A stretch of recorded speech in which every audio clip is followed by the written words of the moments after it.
Good morning, everybody, and welcome here to Wake Up Call with Dan Tortora. I hope you're having yourselves a tremendous morning. This morning, we're always happy to be here with you Monday through Friday from 9 a.m. to 11 a.m. Eastern Time, and Wake Up Call with Dan Tortora proudly bringing you our bi-monthly segment, Christy's Corner, this morning as we are down in our second home of the Sunshine State. Inside of MonPazPopcorn.com's What's Poppin'. We'll start the show off with Christy's Corner, featuring International Boxing Hall of Famer Christy Salters Martin, as well as boxing photographer Pat Orr, proudly presented by PB&J's Lunchbox on 663 Old Liverpool Road in Liverpool, New York. And after that, a little bit after 9:30 a.m. this morning, we'll be joined by Rob Drummond. Rob and I were on site, on location, for the introductory press conference of Fran Brown, the 31st head coach of Syracuse Orange football. Rob and I will be discussing that and an immediate connection to the alumni that Rob and I have been talking about and he has been waiting for over a decade. So we'll get into that. We'll also get into Fran's responses to my questions, his introductory press conference statements when he had his opening address, as well as the opening address of Syracuse University Director of Athletics John Wildhack. We'll round out the show with the ingredients to success, proudly presented by the fantastic team at Avicolli's. So, with that being said, it is my honor and my privilege, as always, to bring into the broadcast with us here this morning on Christy's Corner to have Christy Salters Martin once again and Pat Orr joining us on the phone. Christy, Pat, how are you? Good this morning. It's a little crazy. We're here in Nashville, Tennessee, working on Country Box. I think this is like the 10th edition of Country Box. We do boxing and music here in Nashville. It's working out really well and seems to be some excitement getting behind it. Yeah, and you and I have spoken about Country Box before, and we've actually had guests come on to speak on that and to share their take on what this truly is. Christy, what does it mean to you? Has the model kind of fit what you were looking for, bonding boxing and music? What can you say about why you're a part of it and why you're working on it right now today? It's different. As DK would say, it's SKD, so I'm kind of different. Um, Here in Nashville, it's a hit, and my understanding is there's people calling from all over the country really to do music and boxing, different small like honky tonks and little bars and restaurants everywhere. So we'll see. What 2024 seems to be an exciting venture for Country Box, and we have a lot of stuff cooking already. I really was hoping to open 2024 on a little bit of a slowdown, but it seems like it's on fast speed already. And Pat, when you look at, you and I have talked about this with Christy as well. What is your take on the Country Box world and the bonding of these two things, as Christy's had a bunch of projects within the Country Box atmosphere? It's definitely a different vibe at the fights. I liked it when she did it in Myrtle Beach. I thought it was pretty cool. Whether it's an instant hit, I think you have to work at it and you got to draw people in. Just because of the music part. I don't think we got enough people for the music in Myrtle Beach, but it was, we only did it once, so one hit wonders aren't usually in boxing and in events. So I like the difference, but they're working hard at it and hopefully it stays successful. So, Christy, I know there's something you wanted to get into today here inside of Christy's Corner, an opportunity to speak on something that's near and dear to your heart, and so I'm kind of just going to let you go on that right now and what's going on and what you would like to share about this opportunity. So we have a fundraiser on Facebook. It's all over, like Christy's Champs, Christy Martin Promotions, Christy Martin or Christy Salters Martin, all my Facebook pages, that we've teamed up in my brother's name, Randy Salters Foundation, to raise money to, really want to help out some of the kids in my local Wyoming County, West Virginia, the school system that are going to not have like the brightest Christmas. Maybe they're the kids that won't have anything under the tree. But hopefully, we're working really hard to raise some money that we can go out and we have some wish lists from these kids already that we can fill some of those presents and make everybody's holidays just a little brighter. We're so fortunate. We sometimes forget about those kids that are going to wake up Christmas morning and have nothing and think, they're little kids. They're going to think, why didn't Santa Claus love me? Why didn't Santa Claus bring me something? What did I do wrong? Why don't we help these kids? It's really important to me. I just, I forget how lucky and fortunate I have been. I mean, I had great parents, hardworking, and really got way more than I deserved. And I keep getting blessed in my life. I mean, God keeps finding a way to provide for me and keep giving me opportunities that I don't understand why I get sometimes, and I also don't even know that I deserve them. I just want to help somebody else. I want other people to have some happiness and feel some of the great love and support that I feel. And it's really important. We've done this for 2 years. This is the third year. So I just would wish hopefully the West Virginia people and all the people around the country can help us help these kids. It's so important to me. And Christy, I mean, obviously speaking about it just now, a lot of emotion behind that. Why so deeply feel that passion and that need to help somebody else? A lot of reasons, because number one, like I said, I've been so blessed, but it just makes me feel my brother, and I miss him so much. He's been gone from us for 3 years, and he would be so happy and so proud to think in his name that some kids are getting gifts that wouldn't be getting gifts. That I hope he's proud that his sister is doing this in his honor, and it just sucks. So anybody out there that has siblings, parents, just appreciate what you have today, tomorrow. Thank God that you woke up today, because everybody didn't. I don't know. I don't know where the emotions are coming from this morning, but they're coming from deep inside me somewhere. Life isn't always easy. It isn't easy sometimes we see the people that are out there and we think, oh man, they haven't made. We don't know the demons that live within them. In Christy, I mean, like you said, to do it in the honor of your brother and to have him be back in heaven, 3 years ago. Was he always someone that you felt paid it forward? Was he somebody that you said he would be so proud. So was that just his spirit and his nature was to give of himself? I'm going to tell you a story that happened, and I think Pat has heard this story before. So my brother was driving his family to Florida. He stopped to get gas in Charlotte, North Carolina. Some guy came up to him, had a gold chain, and gave him this story about, I need gas money for my kids. I'll sell you this chain and blah, blah, blah. My brother Randy gave him money and told him to keep the chain. No joke. I am not joking you. On my brother's way back from Florida, he stopped in that same area, maybe the same gas station, because, he was familiar with the Charlotte area. He stopped. The same guy came over and tried to sell him the same necklace. And that's just my brother. I mean, he keep your necklace and let me give you the money. But that's the way he was. He just will give you the shirt off his back. And, he worked hard. He was a coal miner and gave. And, he left us at 48 years old. What is it about your relationship with him when you look back on those memories that make you laugh, make you smile? What are some of those top of the mind things? Because during this holiday season, Christy, I think it hits even more. We feel that even more, those that aren't there under the Christmas tree with us physically, but with us in spirit, of course, and in heaven. What are some of those memories that you have that do make you smile, that do kind of just bring you back? Randy and Pat knows this. He just had a infectious laugh and smile, and he loved having a good time.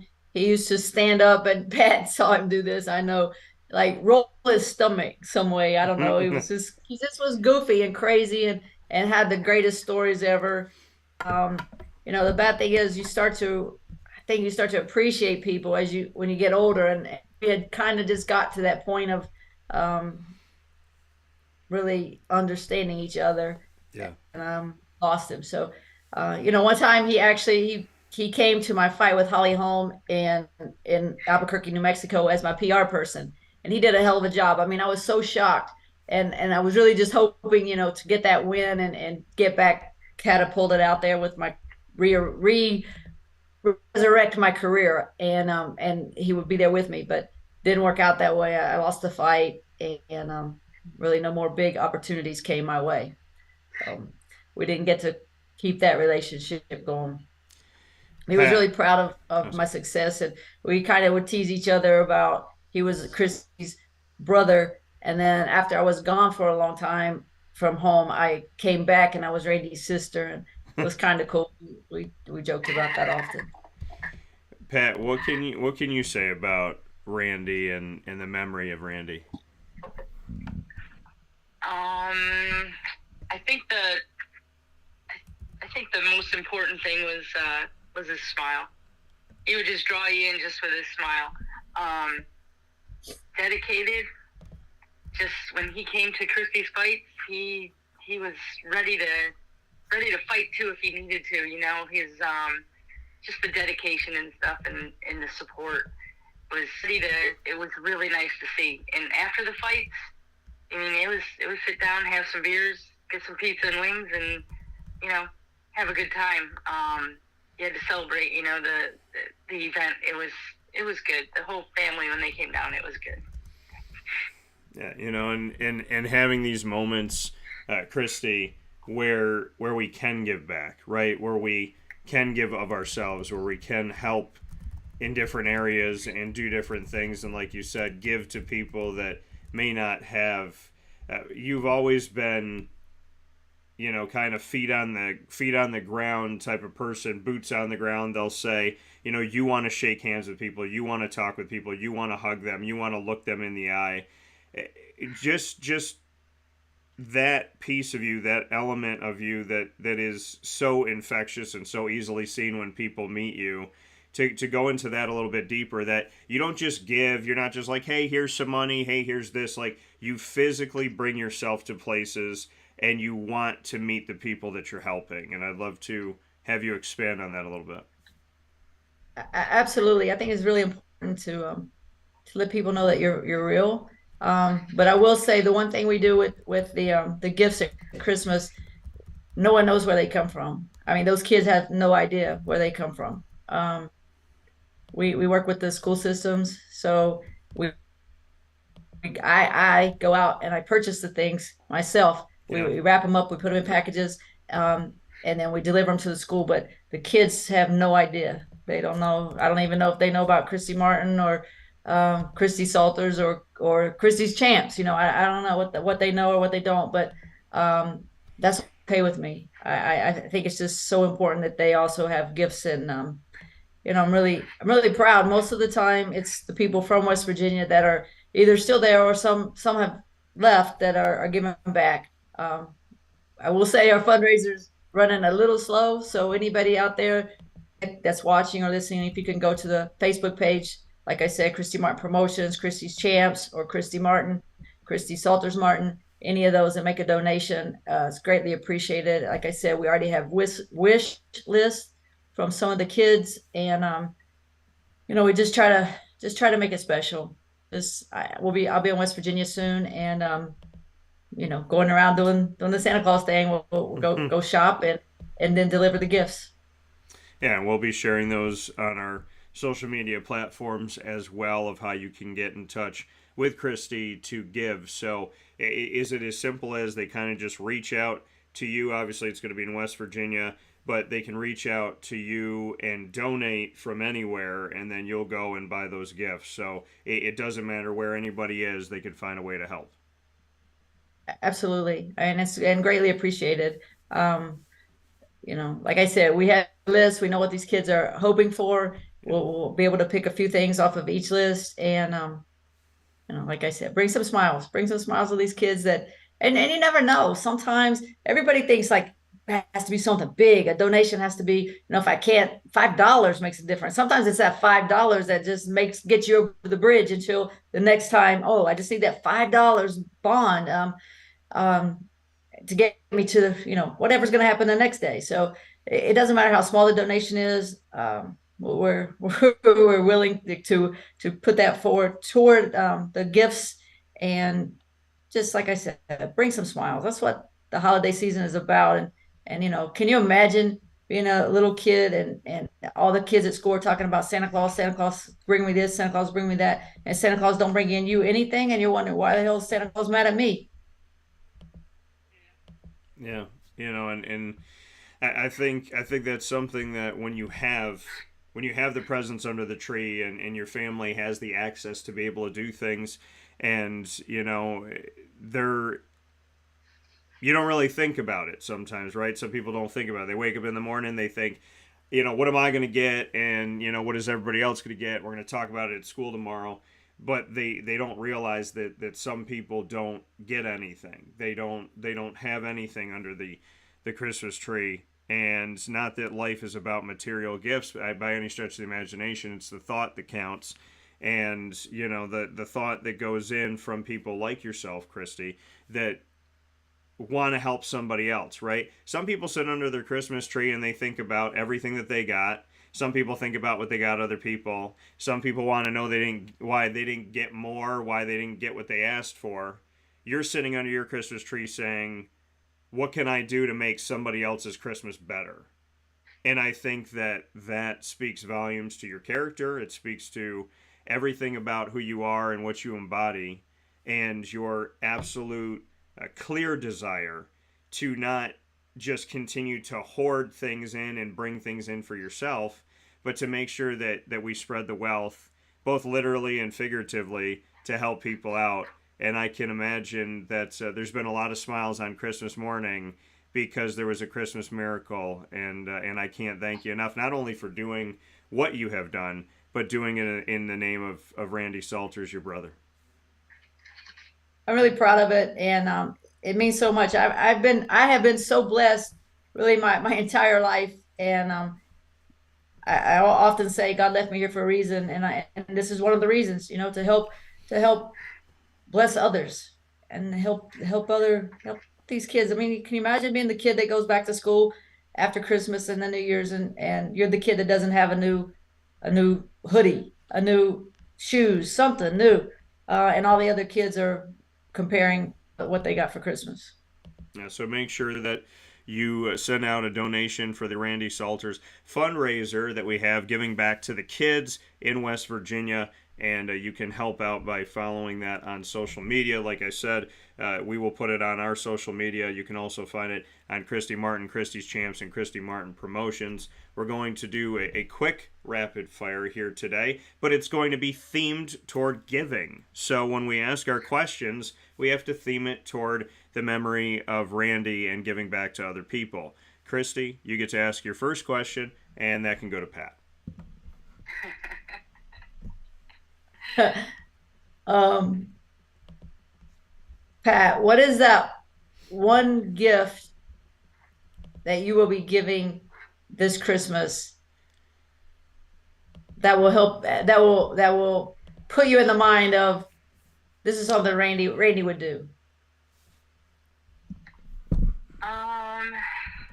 Let me think. I would think that Randy would probably, I don't know if he would do this, but I think he would be proud of somebody doing it.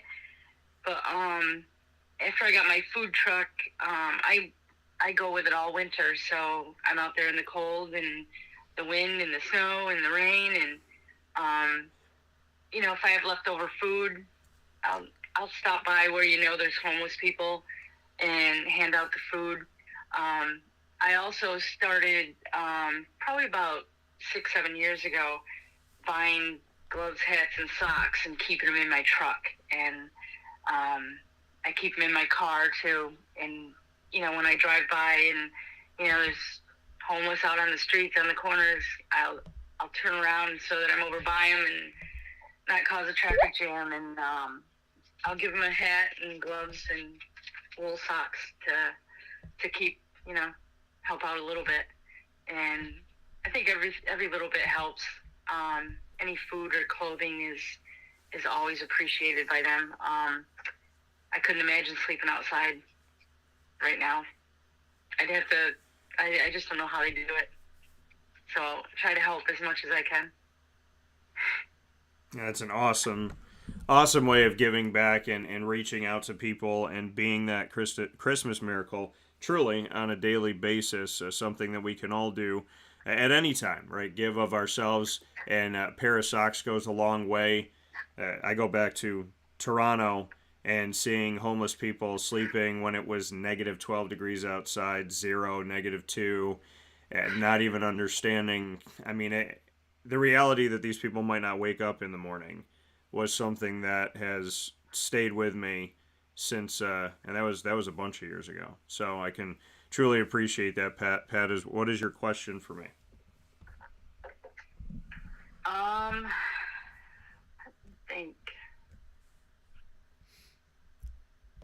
think so we're in a state of football chaos and new things on the horizon that are very promising.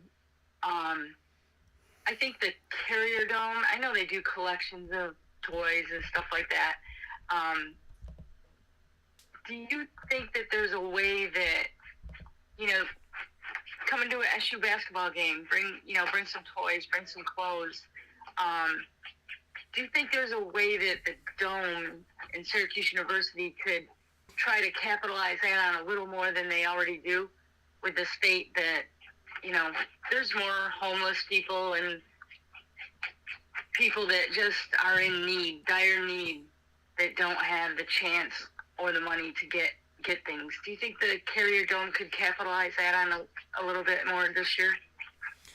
I mean, obviously it comes down to Syracuse and what the university would want to do, but, I think having an event saying, just for the home games that they have in December leading up to Christmas and Hanukkah season, to say, hey, listen, if you are coming to a game in the Dome, bring something with you, right? Bring something to the Dome. Come and see, Syracuse play Cornell, and when Syracuse plays Cornell tonight, make sure that you come and donate something. So as they're walking into the Dome, they're dropping off teddy bears. They're dropping off, even canned goods, canned food, and whatnot. So I think it would be an easy thing to say, hey, if 15,000 of 20,000 people are already coming to the game, bring something with you today and, put it in our bin where you could bring toys, you could bring food,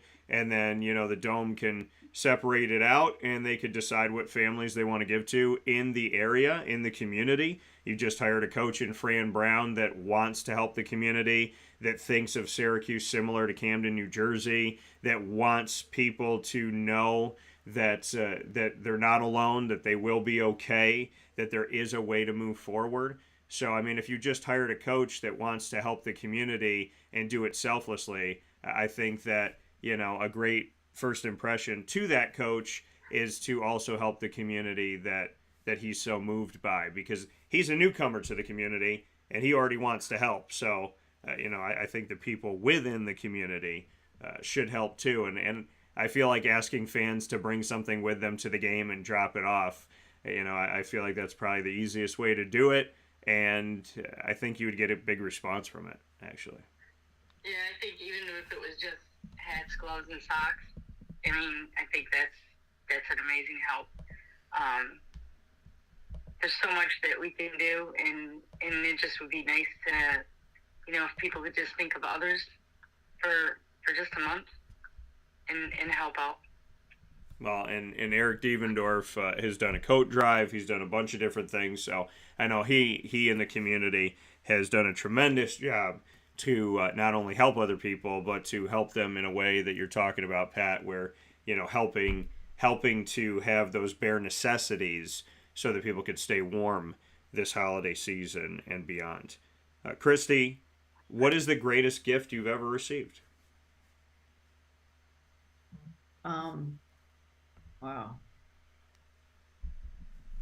The um, the love and support from my parents. This is the greatest gift I've ever received. And I can respect and appreciate that. How is mom doing? Hopefully she's listening. She's in the hospital in West Virginia. But hopefully she and my dad are sitting in the hospital room listening right now. Yeah, and I know Oh we've my God. yeah, and I know we've spoken about Joyce and everything that she's kind of had to go through adversity wise, but I want to spend a second here before we go back around quick to talk about your father and the love and support that he provides and being there for your mom as well. So I'd love to give him a shout out today. Yeah, absolutely. I mean, I'm a proud coal miner's daughter, and my mom's been sick for a couple years, and he's 24/7, 365, right there, and he doesn't want to share the duties with anybody. Even when I go there, and he doesn't want to take a break. He wants to still be the one that's right beside of her. 60 years they've been married, and I tell him, for sure he's a special man, to be married to my mom who's tough sometimes for 60 years. So hopefully if she's listening, she's laughing. Um, but then, I mean, that just doesn't even happen nowadays. People are lucky to stay together 60 months, Yeah, probably 60 days, yeah. but 60 years. Well, big time shout out to both of your parents and much appreciation for what they gave us in you and in Randy as well. We're gonna go back around here. Christy, what is your question for me? Oh, wow. So if there was one group of people that during the holidays season, especially, um, you could reach out to and help, who would that be and how would you help them? I I've had the opportunity to do a lot of different things that are very eye opening experiences, and I would say it's hard to pick simply one group, but I would say I like doing things in my church growing up, and I really loved when we would do. I mean, we did Thanksgiving food drives, and I still remember that with Monsignor Yannick, God bless him in heaven, from St. Daniel's Church. I called him my heavenly grandfather my whole life because he was like having another grandpa, but he's a priest. So, and he just passed recently. So I would think doing something in his memory for the church community would be really nice. But I mean, if I had to do something immediately, I would want to.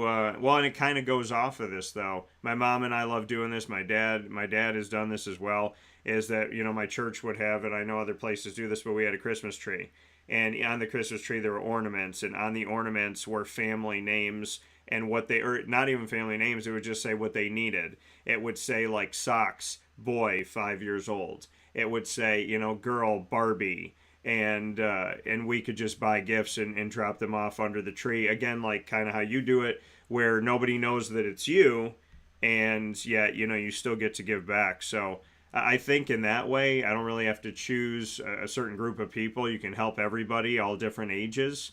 But I just, to me, I like being able to give to someone and see their face, to let them know that they matter and to really talk with them.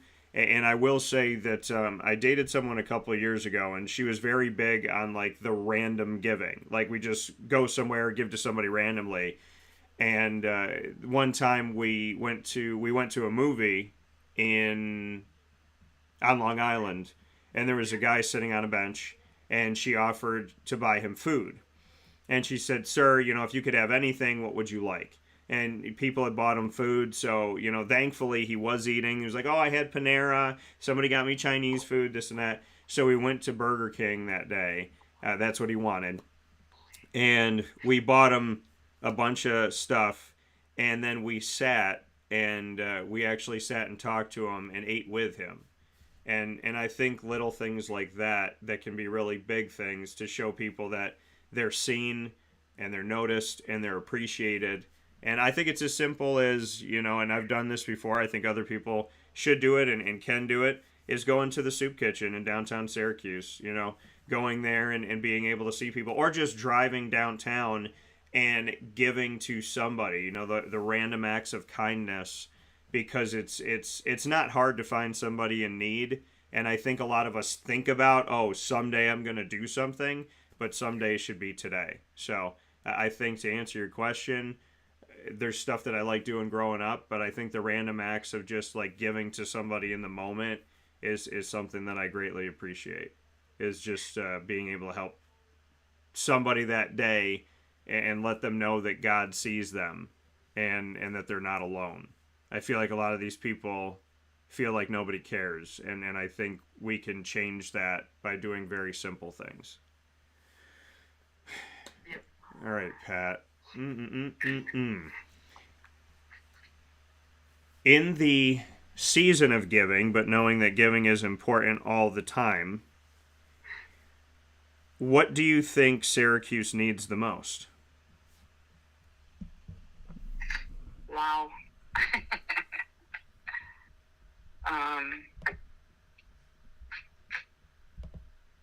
For kids to quit stealing keys in Syracuse and crashing them.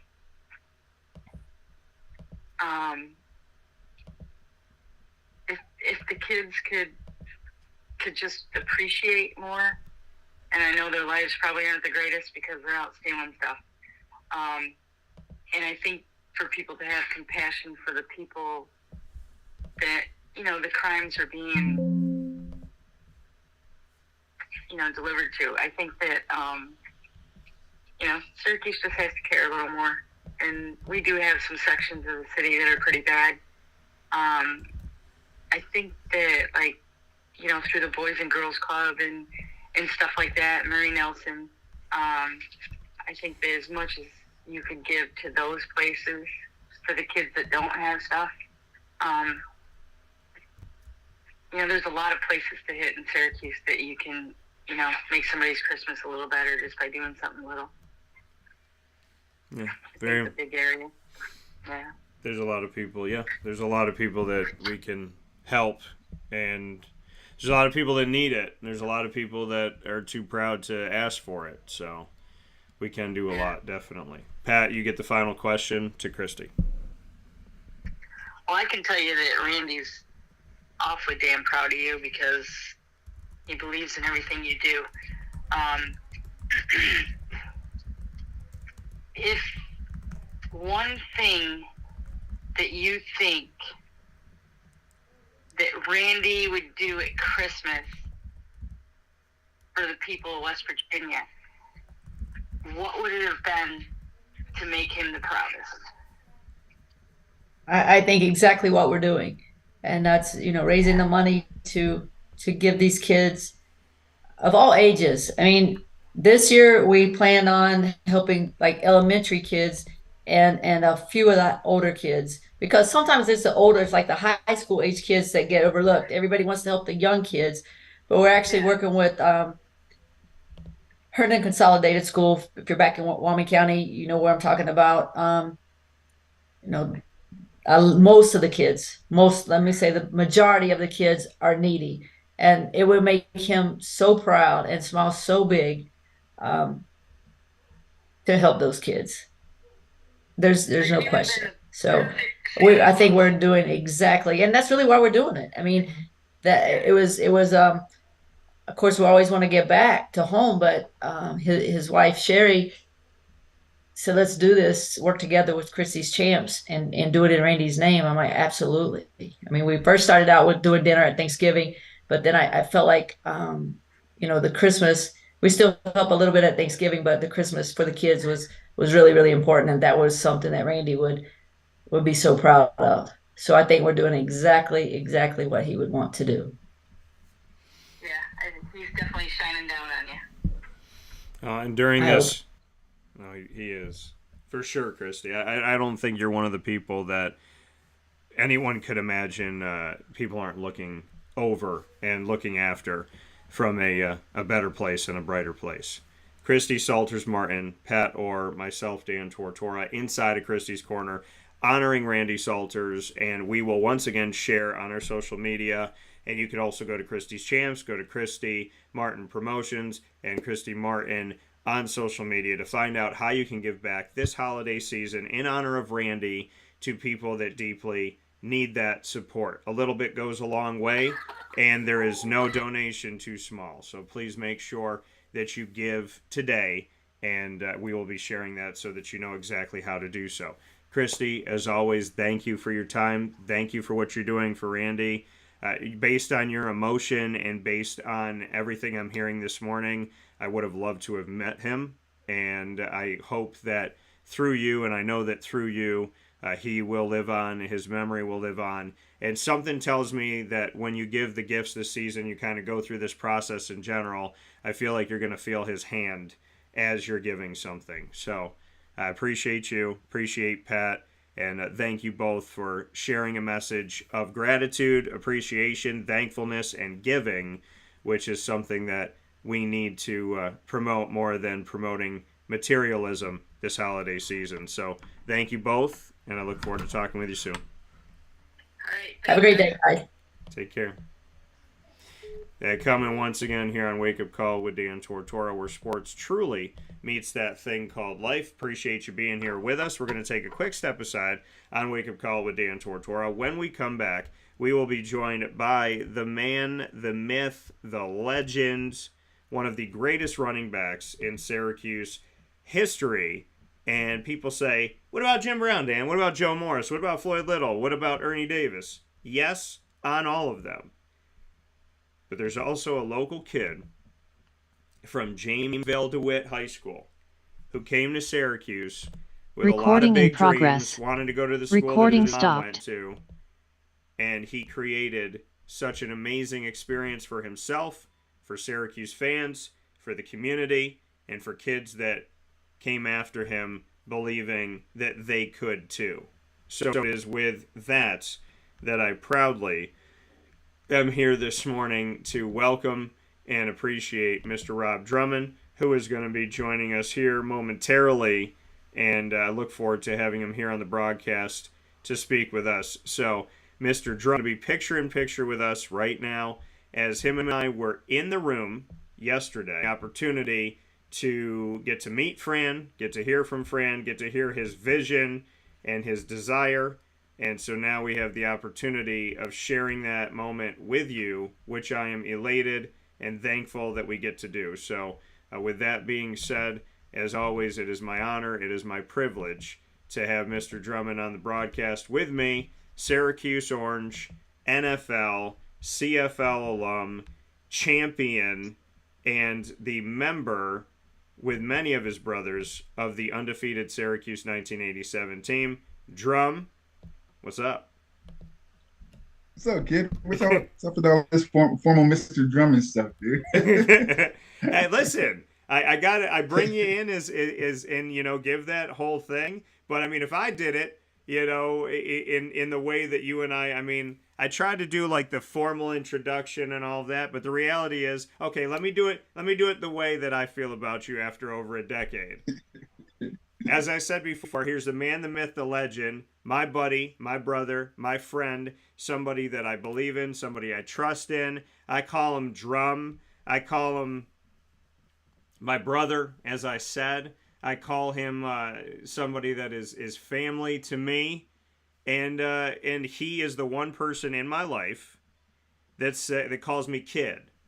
And one of the best things that I look forward to hearing every single moment that I can is love you, kid. So with that being said, I introduce Drum. What's up, man? There you go. Much better. There it is. Much better. Hey, I'm surprised you didn't say to me, why are you asking me how I'm doing? You saw me yesterday. You texted me yesterday. I did. So I do it all the time. So you should be used to it by now. So no, I am. And listen, you and I got to be a part of history yesterday. 31st head coach in Syracuse Orange football.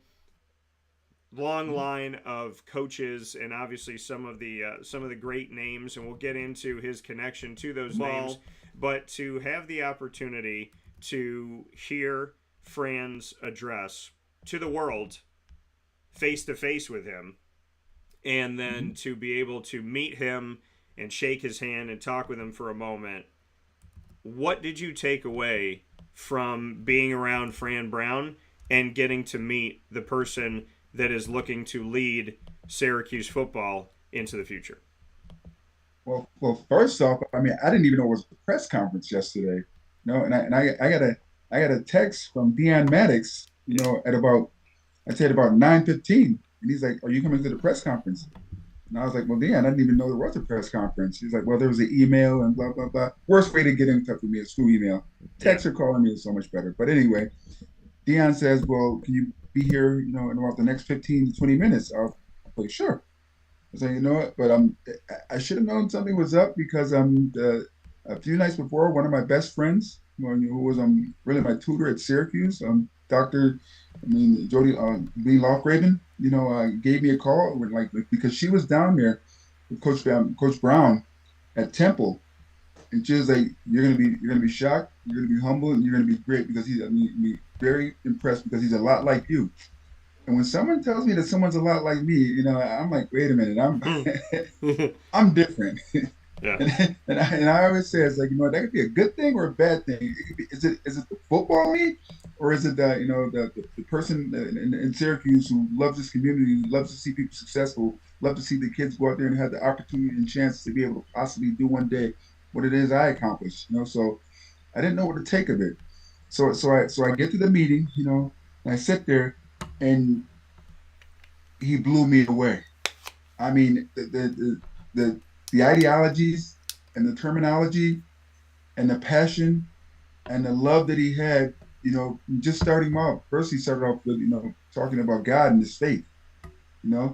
and I believe in that also, because that'll carry you a lot farther than any accolades, awards, or anything will, and then he turned over and he praised and he looked at his family, he looked at his three kids and he looked at his wife, and I was like, wow, and then he proceeded to, commend and talk about the people that made it possible for him. Nothing was about him.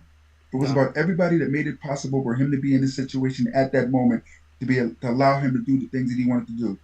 And what he wanted to do that I got from this was take a group of young men who he knows that, that are 17, 18, 19, 20-year-old young adults, and mold them in the gentleman. Yeah. I mean, I was watching something the other day, and it was interesting to me.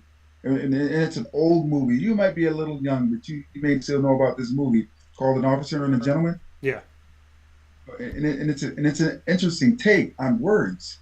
Whereas, we look at our society as being an officer, whether it's a police officer or a military officer or, any type of officer in a power position, but it doesn't matter. Society should be about, especially as men, being a gentleman first.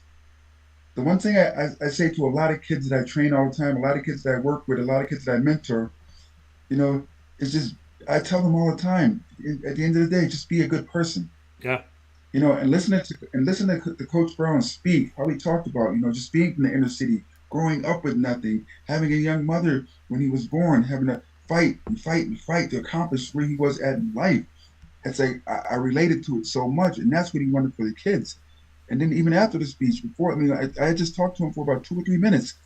I was introduced to him by Coach Hicks, and he was just like, take my number down. You're free reign to call me whenever you want. We want you guys at every single practice as much as you can. And everyone heard him say it. It's like, but we get it. We want we want you here, your presence more than your money. But he jokingly said, we'll take your money also. But the simple fact that he wanted our presence there to mentor these kids, for these kids to understand, going back to the days of, when I played, when Rob Conrad played, when Michael Owens, when Donnie McPherson, some of the greats, Donnie McPherson, Wright Freeney. He understands the history of Syracuse, and he wants us involved with bringing that history back. And I respected that so much, and I respected him so much, and all the guys. I just told him, you're going to be blown away by this guy because we can relate to him. And that's the one take I got from that meeting, and I was glad I went.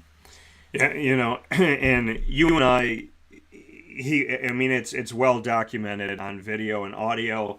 We've gone out into the community. We've, been here on the show when I'm in studio, or in this case in travel studio down in the Sunshine State. We've had so many conversations over the last 10, 11 years, and they always lead back to run the ball, care about the community, Yes. connect with the Yes. community.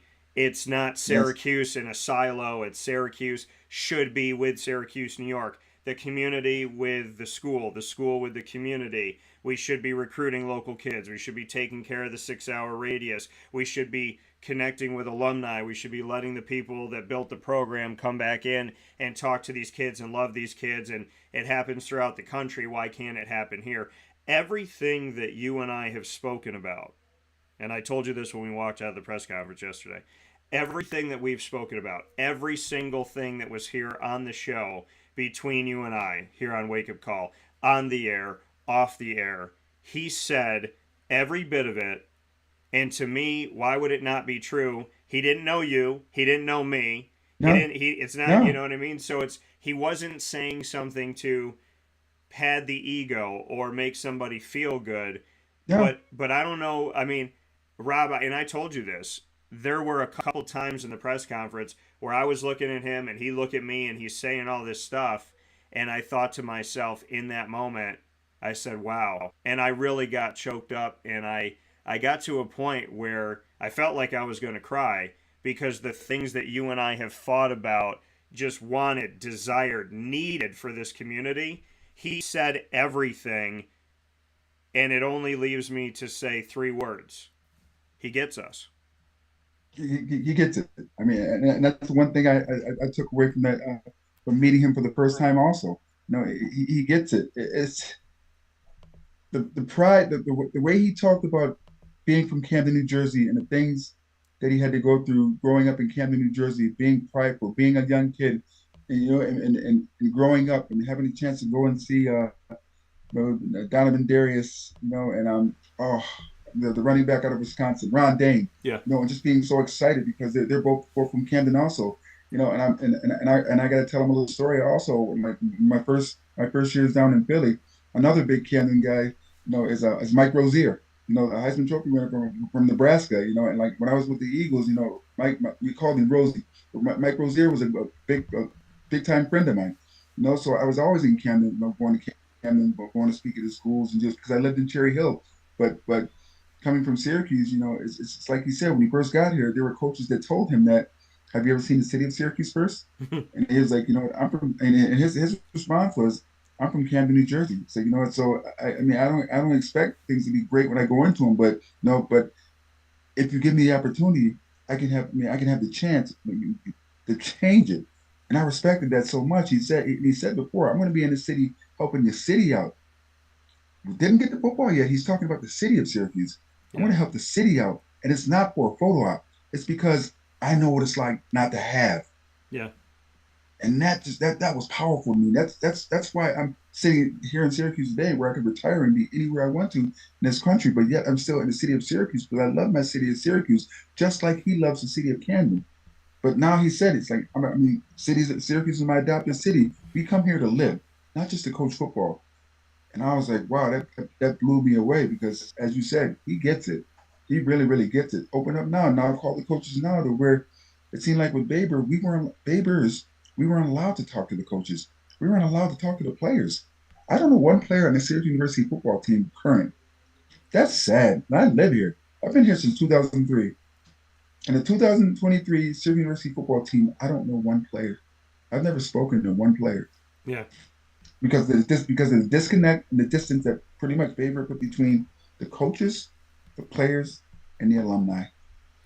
Well, and that's sad. But now, that's a change, and that's something that's for the first time in a long time. I actually went to sleep smiling about what the future holds for my university and this football team. And here with Rob Drummond, Syracuse Orange, NFL, CFL alum, one of my closest friends, and here on Wake Up Call this morning. I said this to my mom yesterday, and I don't really say it out loud. I've just kind of kept it to myself for a long time, but there's a reason why I care the way that I care. I mean, it is me. It's in me. I believe in God. I believe that you have to pay it forward. You have to give to others. But when it comes to you and all of the alumni, it's been a mission of mine that to the best of my ability, knowing that I can't make people change, I can't force people to change, but I could do everything I can in my power to hopefully not see any of you leave this earth and not feel loved by Syracuse. And that has been, it's been a quiet mission, but it's been a mission of, I don't want Rob Drummond to leave earth not feeling love from his school, from the football program, connection to that. I don't want Kyle McIntosh to go to a locked door. I don't want people to call me up and tell me and come on this show and tell me, as so many have, I don't feel welcome anymore. And to me, I was like, one of the things that I have to do before I die is to pry that door open, even if I have to crowbar that door, so that none of these guys feel unwelcome. Yesterday, Rob, I felt vindicated for you. I felt vindicated for Bruce. I felt vindicated for all of the alumni of any year, because that desire to just be appreciated, not pat on the back, not an ego thing, but to just have, hey, you were a part of this. We want you to be a part of it again. Just because you're done playing doesn't mean you can't be a part of it. You guys love it. Okay, you live it, you've breathed it, you've been around it, you know it, you understand it, and all I have wanted for all of you, not me, you guys, is that you could walk in that building and that they would treat you with respect and let you go to practice, let you talk to the coach, let you talk to the players. And from everything that we're hearing, I'm finally going to get to see my guy and all my guys walk through that door, and and to hear a coach hopefully say very soon, hey guys, I want you to meet this guy. Came from Syracuse, Jamesville, DeWitt, played here, had an undefeated season here, went on to the NFL, went to the CFL. He's a champion in life. He's won in so many different places, and he wants to talk to you guys. What I heard yesterday is what I have fought for a very long time, which is that you and everybody else that's in the Brotherhood of Syracuse football feels a part of it still today. What he gets is it's a brotherhood. And that's one thing that Dino Babers did not get. I was having one, or I forget who it was, but they were telling me yesterday how Dino Babers first got here. He was sitting here talking to Art Monk, and Art told this story, which I had heard before also anyway, that Art said, just like, what, Coach, I would love to sit there, and tomorrow or something, talk to your student athletes, or talk to your football team, and just tell them about the days of, All-American, the Hall of Famer. This is Art Monk we're talking about. Yeah. Dino Babers sat there and told Art Monk, said, you know what, hold off on that for a year. And Art Monk's never been back here since. He told him to hold off on that for a year. This is Art Monk we're talking about. He told him hold off on that for a year. Whereas I thought back to the days of, and that's another thing that Coach Brown did. He went back to the old school. He talked about Coach Pasqualoni, who was my coach at Syracuse. He talked about Coach DeLeon, God rest his soul, who was one of my coaches at Syracuse, who I learned so much from, the passion they had, the hard work they had. Another thing Coach Brown said is that, what he loves, he loves a hit. People don't understand this, but when two teams, when you practice, they usually have what's called the North squad, which is the starting team, the South squad, which is the second team. You have the Demo squad, which is the guys who usually are the practice roster of the NFL, but the practice guys who normally don't play in the game, so they practice for the first two teams. Coach Mack would always make the best go against the best, so it was always North against North. So it was always a war. Our games were easy. The year we went undefeated, the games were easy because we practiced it. We practiced against the best defense, and they practiced against the best offense. Yeah. The next year we went 10-2. The same thing. We practiced against the best defense. They practiced against the best offense. And Pasqualoni did the exact same thing. So that's what made us great. And to hear him say that, it just brought goosebumps to me, because I said to myself, it's like, oh my goodness, these kids would have benefit not just in football from that, but in life. Yeah. Life's not about taking a shortcut and having things done easy for you, which is what this generation is learning. Life is about going there, getting your hands dirty, going out there and putting that hard work in if you choose to be successful. You can choose not to be successful and want to take the easy way out. But don't be mad when you get results that you don't expect. In order to get great results, you have to put in the extra work that nobody else would expect of you. And that's the message I got from Coach Brown going into it. He's going to challenge these kids to challenge themselves. That's how you get great in life. You challenge yourself. Nothing's easy in life. Sorry to tell you. And that's the one thing, the message I'm going to reverb to these young men when I speak to them. I got in the position I had because I put my nose down and I worked as hard as I possibly can every single day. Yeah. My motto in football, my motto all the time was, you may be bigger, you may be stronger, you might be faster, but you'll never outwork me. I don't care who you are. To outwork me means that you're going to be great. And there's so many takeaways. There's so many pieces of what he said. And He said a lot. He did. And I'm going to break it down with you here, and then we're going to continue it through the second hour of the show, and I'll play his address as well as his answers to my questions and whatnot. But I actually want to go to that with you here, Rob. So Rob will be off screen here for a second. But what I do want to do is I want to go to this moment and have the opportunity to share in what he had to say. So I'm going to play back his opening address. Rob and I are going to watch it with you. And as we watch it with you, we will we'll obviously discuss it after the fact, and you could get our thoughts on it as well as, get your thoughts on it. So I'm going to go ahead and bring that up. The opening address of Fran Brown, the first time that he was introduced as the Syracuse head coach for the 31st head coach in history. This is Fran Brown's opening address. And like I said, Rob and I are going to watch it with you, and we'll discuss it as well. Jim Brown, Fran Brown got a chance to have that on there. That's just a blessing alone right there. So, first off, as everyone get up and say, and I truly mean this, I want to thank God, man. I think we all should, because we all here today. We all got a chance to wake up. Just thank God for giving me the opportunity to be up, be here.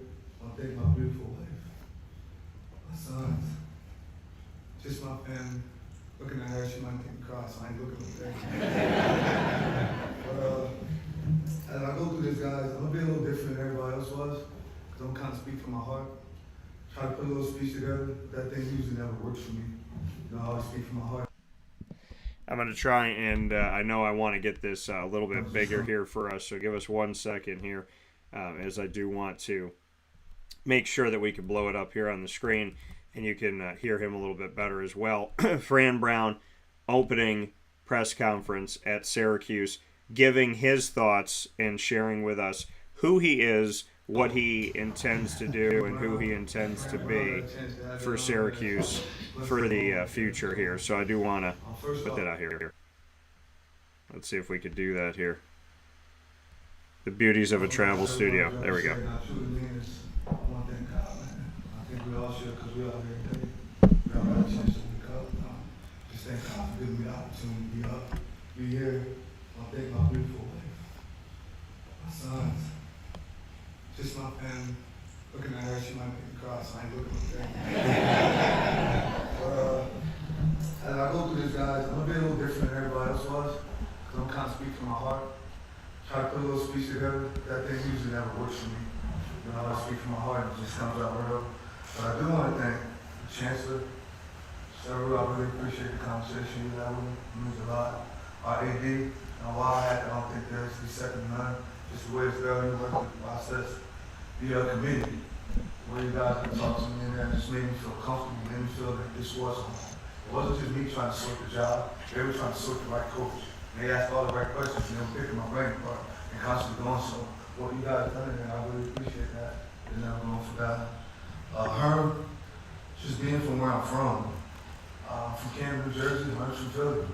I'm just knowing someone that was right there, being that close and being able to do that, and him telling me how he felt this was home, and understanding, knowing what it's like going up to Germantown, North Philly, being in those spots, and me being in Camden, I said, wow, he can make it home, and I know I can come make it home. So I appreciate the athletic department, just all you guys stood behind me. Thanks a lot, guys. Now we'll get into just the coaches, because I always want to go back. played Little League football. All my Little League coaches, man, I appreciate all y'all. There's too many of you guys. I kept changing every year. I can't remember every name, but Coach Drake is my guy. So I want to thank him, my high school football coach, my P's, Todd McNair, all those guys that were there. Western Carolina, Kent Briggs, Jeff Collins, Matt Rule. Just about you guys from the recruiting, you did a lot. Kevin Coyle, who was the secondary coach at the Bengals when I had a little short stint. You know he cut me? He kept calling me. He said, "There's something about you, Fran. I just got to keep talking to you. When I always talk to you, we kept in touch a lot." And I was on hope swearing I was going to get the practice squad because he kept hitting me up, but he messed up my Hall of Fame career. I was supposed to be in the Hall of Fame. But that's my guy. Hopefully you guys get to see him soon. And I was just getting to this, man. Just me having the opportunity of being here, guys. I'm going to bust my butt, y'all. I'm going to bust my butt there. I promise you that. I was taught that. And I want to go back to a story of why I don't bust my butt. As the chancellor was talking to me, this several said, "Fran, I know you can recruit. I know you can do all this stuff. That's great. But what about the diamonds in the rough?" He said, "What about those guys that people overlook? What are you going to do with them?" I sat back and I said, "I'm going to forget about me. Like, I can't forget about me." My mother had me at 13 years old, turned 14. By the age of 21, she had 4 boys. So you talking about hard? I was the dirty kid that they tried to crack jokes on. I was the guy that went to school and didn't have all the stuff everybody else had. But what I knew that I wasn't going to do because I got an uncle named Rob Brown, he told me don't ever allow these situations to dictate your outcome. You make the best of it. You dominate. You get up and you walk every single day. That's what forward. I bust my butt. A lot of tears. I got a lot of pain inside. This isn't just for me. This is for the community. That when I rode through here with Tori, as we got together, we went through the community, and I said, "I see why when the coach got asked me to come here." He said, "I'm not sure about the neighborhood." I said, "This is the neighborhood I need to be in. This is the neighborhood that I need to change. This is the neighborhood that these guys are going to be behind the program, and the program will be behind the community." So one thing I can promise you and assure you, that where I'm from, it's just like this. I understand and I know what it's like to be from the situation. So we're going to do everything we can. If you're involved with Syracuse, we're going to make this community the best community in the world. So that's one thing that I'm allowing myself to when it comes to community service, being able to do that. I'll talk to you about why Syracuse. Because everybody asks that, you want to know why Syracuse. Well, the reason why is because when I was in the 9th grade, we just got to high school, we got all the kids from the city of Camden on the Little League. We all got on the bus and we drove to Rutherford Stadium. Donovan Darius was playing. So we all got a chance to go see Syracuse play against Wisconsin. Now, Ron Dane went on to win the Heisman, but his butt got shut down. We was all happy to see Donovan, got a chance to meet Donovan McNabb, got to meet all these great coaches. So as you want kids continue to hear me, that's my envision of Syracuse. That's what I saw, that's what I want. So I'm going to continuously talk about Pascaloni and Deleon area. Because I got a chance to work with Deleon, and I've seen how we work. And I try to mimic it. I could never be as good as coaching Deleon. Like, he forgot more football than I know. So I'll never be on that level of it. But what I do, and I'm going to promise him, because my wife still talks from this bar, we're going to bust our butt to get this thing back that way. That's what I'm looking for, guys. This isn't about me. This isn't about that. This is about bringing the tradition of the great football that was here before we, and before I got here, I got to go back to that era. I made the call to Pascaloni. I said, "Coach, how would you feel if I became the head coach at Syracuse?" So I've been there 20 years. I mean, I don't really have to say in that. I talked to Johnny, he's a good guy. I just went back with the white friendlies, Hall of Fame thing, but just the fact that you call him, that's commendable. I appreciate that. And I said, "Well, would you be okay with it?" He said, "If they pick you, you got my blessing. I look forward to that job." And listen, when you look at that list, when you see Fran Brown on that list, you just see a couple players say, I look forward to make sure I had the job, because I knew that if you didn't hire me now, I would have to wait. You know, opportunity wouldn't be there. And they said, if there's opportunity in place, I'm going to take it. I took full advantage of it. I reached out to Mr. John. He returned my call right away, like most people would do. The president, the AD returned the call. He admitted him, I said, "Hey, what's going on with Fran Brown?" The best way to find out about Fran Brown is through myself. Everyone can talk to you and say all these things about you, but I know me. He called me, he said, "We got about 5-10 minutes, Fran. I got a lot of meetings to go on." 50 minutes later, we were hanging up. Got a chance to talk. He said, "I want to meet with you again. We called me on Thanksgiving. What do you think about tomorrow sometime?" I said, "What about tonight?" Thanksgiving night we talked. We were supposed to be on there in half an hour and a half, we hung up. You know, and it was just the right vision. Like everything that he wants for the athletes here is the same thing that I think about on a daily basis.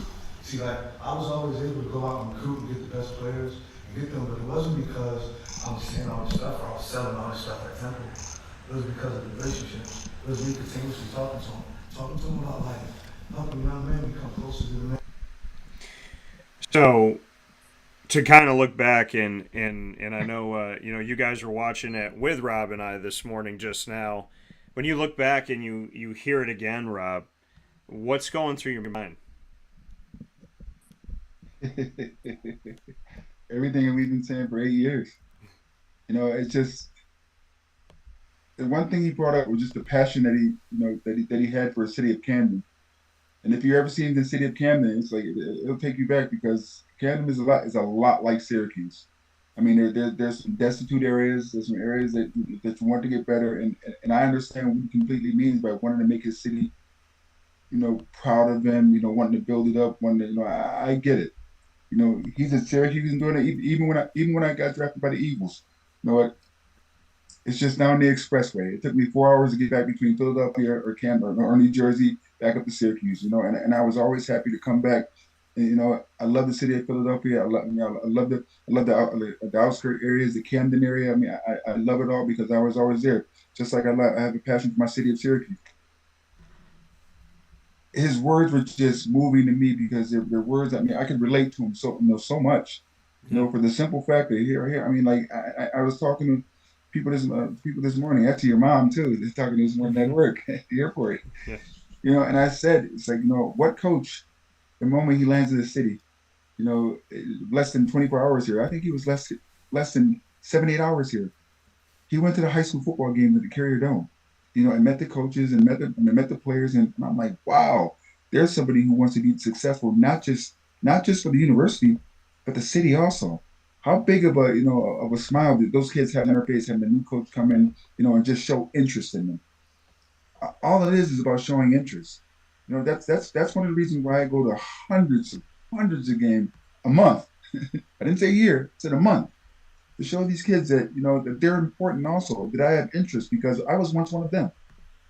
Coach Brown is trying to show these young men that he was once one of them, and he knows what it took for him to fight to get where he is today, and he wants them to, and he's going to show them, teach them that same way to fight. That's why he's bringing alumni back. You see these successful alumni because we know how to fight, we know how to be champions, we know how to win. So these kids need to learn from who better than to teach them but us. And I respected that so much. It's gonna be a fun, it's gonna be a whirlwind, and I think he's really gonna change the culture of this program. That's what Donnie McPherson said from the start. In order for Syracuse football to get back to where it used to be back in the days when I played, the others played, we need to change the culture, and I think that started yesterday.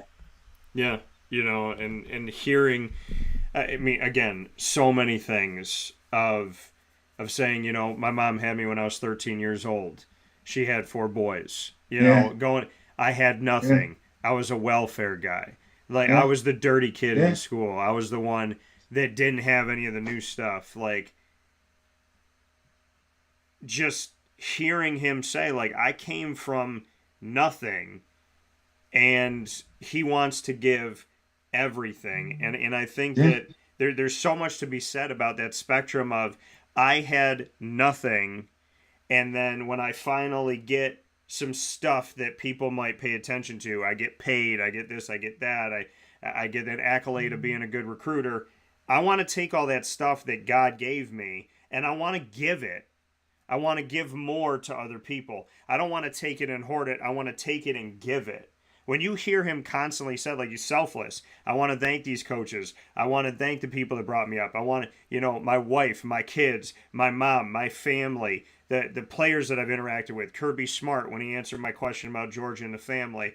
You heard him say numerous times, Rob, I want to take what I got and I want to give it to somebody that didn't have it. And the thing that was so interesting is when he said that Chancellor Syverud, when Kent Syverud said to him, what are you going to do about the diamonds in the rough? He is a diamond in the rough. What is he going to do about it? He knows exactly how to talk to those kids because he was that kid. Dan, I was a diamond in the rough. I know. I wasn't a 5-star, 4. I wasn't a 3-star, 4-star, 5-star after coming out of college. I was a young kid who was given an opportunity, who really grew up in a single parent home. Five-star force. I wasn't whose mother had him when she was 14, same as him, who came from nothing, made myself into something. Someone said something last night in a quote that I put, and as I got up this morning to go to work, I mean, I didn't take it out of context, and it was said to me, basically, it's like, why do you keep calling yourself a legend? And then I thought about it for a second, and I was like, you don't get it, do you? It's like a legend has nothing to do with what I accomplished. A legend is somebody who gives back to a community or makes a difference in the lives of children. I say anybody that, for me, that puts on that's worn a Syracuse University football helmet before is a legend to me. I call people in this city who I grew up with that influenced me to go on to be greater things. I call them legends, and they respect that. So but I don't try and let things that people say to me sometimes get out of context, because I know the path that I'm headed. I know where I came from, and I know where I'm going. The rest of my life, all I want to do is influence children and let them understand that through hard work, through listening to people who've done it before, you can accomplish anything in life if you want to. The only thing ever stopping any of us from accomplishing what it is we want is ourselves. And that's what Coach Brown, was relaying to those kids. A lot of people may not have gotten the underlying message, because they don't understand his background, or where he came from, and what he's had to go through to get to where he's gotten. But I do. I spent 15 years playing a sport that most people would give their life to play for an hour. Yeah. And I had my ups, my downs, my highs, my lows, my goods, my bads. But the one thing I take from that is now I can come back to the community that I grew up in, which people don't understand. Being born and raised and being able to play Division I college football in a city of your birth city is just, I can't explain it. I mean, ask any football player out there. I mean, from all the greats you've talked to before, how many were actually born and raised in Syracuse? I know they love the city of Syracuse. There's a different love for me on the university as there is in my city. These are my people. This is who I am. I am Syracuse. I mean, I grew up in pioneer homes, for goodness sake, right down the street from the university. I used to walk up to the university as a kid all the time. Got a chance to meet Art Monk, Joe Morris. I mean, Bill Hurley. I can go on and on and on about some of the greats I met when I was a kid. And that's just, it's in my vein. It's in my blood. And people don't get the pride I have, not just for my university, but my city also. So I'm fortunate enough to get it from both ends. I get it from the city and I get it from the university. And that's a good thing. But what would it all mean to me if I couldn't give back? And that's the one thing, and I'll always be thankful for a coach that comes in and understands that, it's not about how much money you make. It's not about how many games you win. It's not about any of that. It's about giving back to a city that has pride in itself. And the people that, get up every single day, put that hard work in and try and go out and provide for their families, try to do the best that they can, and showing them that through hard work, dedication, and commitment, all things in life can be accomplished. Yeah, and I mean, you said it, you grew up in the community right by campus, could walk there. Going back, Rob, and thinking about the fact that as a little kid, coming from nothing, like you said, mom had you when you were young, or when she was young, pardon me, and almost the exact same that Fran said, right? Yeah. He said, mom had me when I was 13, you were 14, and your mom was 14. Going through that, growing up and coming from nothing, walking to campus, seeing Syracuse, seeing where the football team is, and then walking on campus as a young man as the starting running back of that football team, and then walking on campus as one of the people that came through that, a part of the brotherhood, somebody whose history is set in stone and can never be changed and never be altered. There's these three moments of Rob Drummond that all come together, of little kid walking on campus having dreams, young man walking on campus living those dreams, man after being on campus as a player going back to campus and saying, now I want to help somebody else. Bring me into the three walking on campus moments of Rob Drummond. As a little kid, it was just that you hear about all these football stars, like an Art Monk, Joe Morris, a Bill Hurley. I mean, I can go on and on about the guys, but and you see them and getting a chance to, and back then it was just like the internet wasn't what it is now, Yeah. all the media coverage and things of that nature. So you can pretty much walk up to practice. You probably could get into practice at that point if you wanted to. No security, no nothing. It was just old manly field house. You could walk right in, but it was just as a young kid, you sit there and you idolize and you see the guys that were, because I mean I idolized Joe Morris because I mean I would see him on TV, and then actually to have some, and as a kid you don't get it, you don't get the concept of actually seeing someone on a television screen and being like, wow, they're on TV, so they're famous. So then you get a chance to meet him, and you're just like, you stand there just with your mouth agape, and you're like, oh, I'm meeting these guys. I mean, I met Art Monk getting autographs and being like, oh my God, I'm actually getting a chance to meet guys I actually see on television, and then from a second standpoint, being able to play college football, being able to sign to go to Syracuse, and it was overwhelming to me. I mean, it was just, I mean, I remember just going home and sitting in my room after I signed my letter of intent and was just like crying. I was like, I can't believe, I'm actually going to get a chance to play in Syracuse, pinching myself and saying, Yeah. is it real? Is it, not thinking, because as I told you before, I was probably maybe a 1-star, 2-star athlete, coming out of JD high school. Yes, I was talented. Yes, I was big, fast, and could run and everything. But in the age of guys being ranked and all that stuff, I wasn't a big name. But all I wanted at that time, I felt, was the opportunity, and then to be thrust into the starting role. As a running back, I used to always doubt myself. I used to always think that I didn't belong. I used to always think that I wasn't good enough. But then I would be at practices, and I for 4 years, there was not one practice I had at Syracuse where I didn't have at least 5, 6, or 7 family members every single practice. Yeah. 4 years, 5 to 6 or 7, family members at every single practice, just cheering me on, just to keep my spirits up. You know how powerful that is? My grandma lived right 5 minutes down the street on State Street. I would always drive up to watch me practice every day. Grandfather, the same way. My aunts, the same way. I mean, sometimes I'd have a fumble or do bad in practice. That's okay, baby. You're gonna be all right. Even the fans, my high school coach, Coach Quimby, who taught me so much. He doesn't know this, but he taught me a valuable lesson. In college, excuse me, in high school. I remember one time, just I think I was a junior. No, sorry, it was my senior year, and they wrote an article about me, and I knew nothing about the media. I've learned over the years now, but I knew nothing about the media. The media has a way of twisting stories to what to the perception they wanted, as opposed to the words you actually said. Yeah. And it was an article that came out in the paper, and it made me seem like I thought I was the best thing in the world, and our team was only going to win because of me. And I was telling my teammates, that's not what I said. No, that's not how it came out. And they razzed me, and they made fun of me a little bit, and then but I remember just getting mad and getting angry. And when I got mad and I got angry, I didn't take it out on beating anybody up. I took it out on the football field.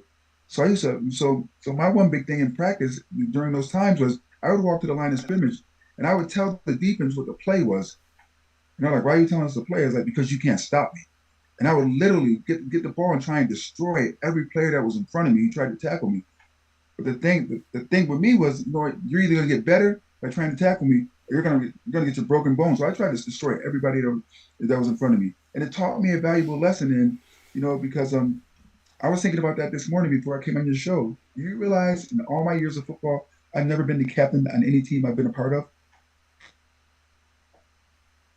I've never been the captain on any team I've been part of, even starting in high school football, where I was probably the star athlete. I wasn't the captain of my high school football team, and I think, and I look back at it now, and I think Coach Quimby did it for me mentally for a reason. You don't have to be the captain to be a leader. Yeah. Leaders lead by example.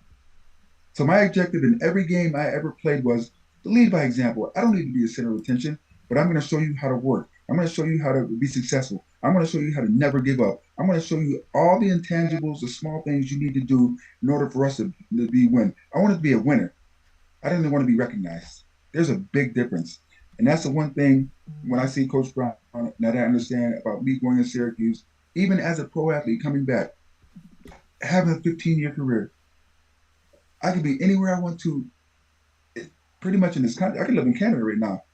I choose to be here with the kids who need me more than any other place. I'd rather be. There's no place I'd rather be. This is home to me. I mean, I sit there and walk on the campus now, I love the campus. I see the campus, but right out, Oakwood Cemetery sitting out right out there to the side. My dad's buried there. My grandma's buried there. My grandfather's buried there. My cousins are buried there. My family, my friends are all buried there. So they're always overlooking what made me feel good and what made me allow me to be a great athlete and a better person. So that's never going to be taken away from me. I go someplace else, I don't get that feeling. So for me, it's a feeling that's deep inside of here that no one will ever take away, and I'm never going to let it take away. And I'm going to make sure every child in the city of Syracuse understands that you can be successful if you apply yourself, if you go out there and you just work at it. Sometimes it just takes a takes a good person to make someone understand that how great they can be. Because we all have greatness inside of us. You just have to know how to get that out. And Coach Brown has a knack for getting that out. Yeah, and when you said about the cemetery and your family being there, Yes, your family yeah, that went to practice, yeah. they're where They're still they, watching me. and I was going to say that they're still, because where they are. I mean, they're still watching over you. What is it Yeah, going to mean to yeah. you when they, watching over you, get to see you walk back into practice and get to see you now pay it forward and get to see you help a kid like they were there for you? What do you think it's going to mean to them the day that Fran does open that door and says, "Hey, Rob, we'd love to have you"? It almost make me cry right now. It's just, bro, a local kid that made it. I mean, but what I want to be known for. I want to be known for a local kid that made it, but still comes back and tells and shows these other kids that they can make it because I was just like them. Yeah, I mean, years ago, I was just like those kids now who see me and see the person, that former NFL player, blah blah. No, but I want you to see the real me. The real me is wants to see all you kids successful and let you understand that you can do this. I can show you how I did it, maybe a little different, but I can tweak it into the way that fits this newer generation. And that's what I want to do. That's a legacy I want to leave. I want to leave a legacy of helping young kids accomplish their dreams because I was fortunate enough to be able to accomplish mine, and a lot of people don't. We all know that Syracuse is the city right now that's going through its trials and tribulations, and it's not just Syracuse. There are a lot of cities across the country that are going through the same thing we're going through. But this is my home. Man, I always say home is where the heart is, and my heart will always be in the city of Syracuse because it's where I was born and raised. It's where I grew up. It's what gave me the opportunity to succeed and fail, but they never gave up on me. So why would I ever give up on anybody who never gave up on me? Not a chance that'll ever happen. Until I have no more breath in my body, I'll always be the shining light that Syracuse can call one of its own. Out of all the former Division I professional athletes here in Syracuse, how many of us have moved back home?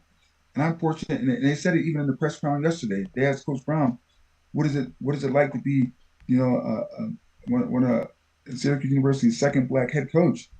And he started talking about it a little bit, but I'll delve into a little bit more. I mean, I can look at Tim Green did the same thing I did. Chris Getty did the same thing I did. Scott Schwady did the same thing I did.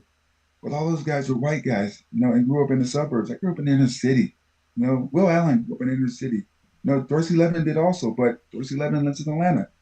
You know, so I mean, Mike Hart's out in Michigan now. So and those guys didn't go to Syracuse. It's much different for a young black kid growing up, you know, in the city of Syracuse, going to Syracuse University of Syracuse, being successful, playing pro, then moving back. And that's more feeling to me now because now I can I can have more influence on the inner city kids because they see me as one of their own. Well, and you've always given back.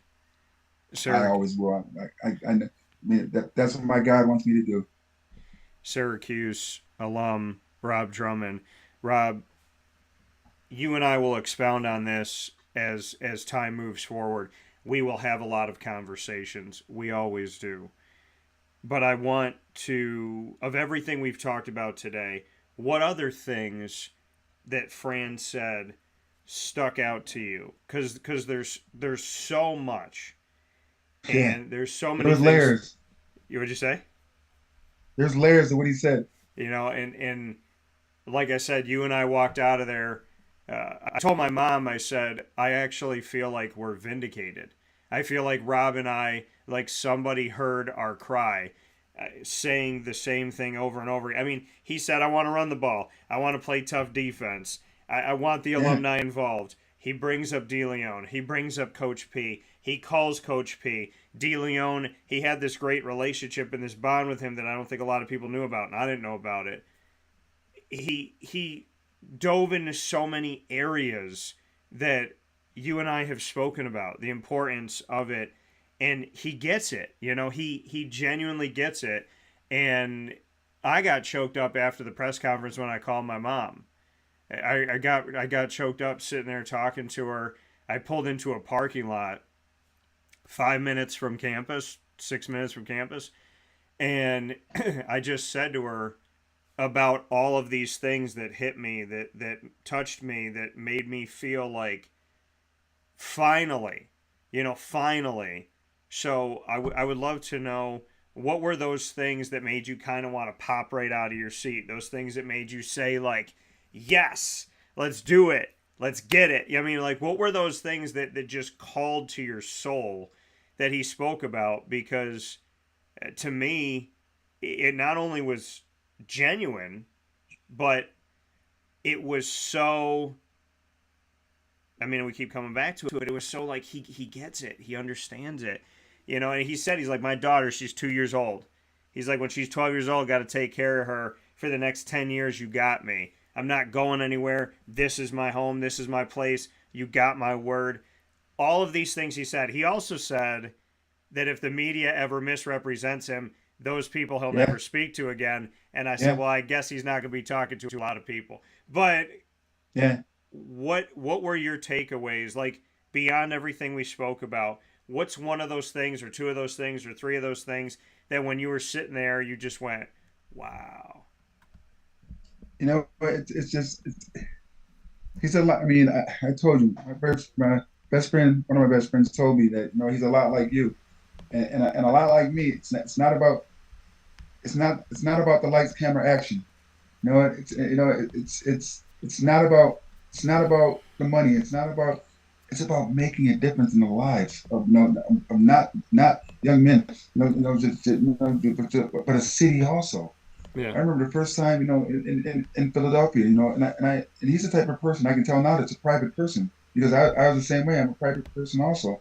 You know, where I would go to, you know, a lot of people don't know, but my first year in Philly, you know, I went to CHOP Hospital, you know, and spent time with the children in there. You know, I go to Cancer City here in Syracuse. I do so many behind the scene things, and I don't do them for a photo op. I don't do it for accolades. I don't do it for, you know, anything, because but the simple fact that it's the right thing to do. And he seems like the type of person who wants to do the right thing to do. Look, he goes out and hires a defense coordinator who's from what? Cut from the same cloth as him. Guys, I mean, the number one recruiter in the country, is it this year or last year? I think he was. Last year, I think he was. Elijah Robinson's his name, yeah. But he's from Camden also.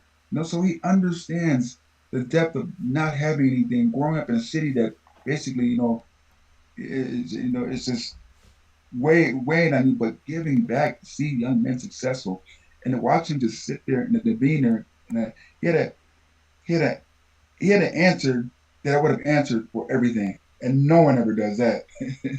I mean, you have to get inside my. It was as if it was inside my head.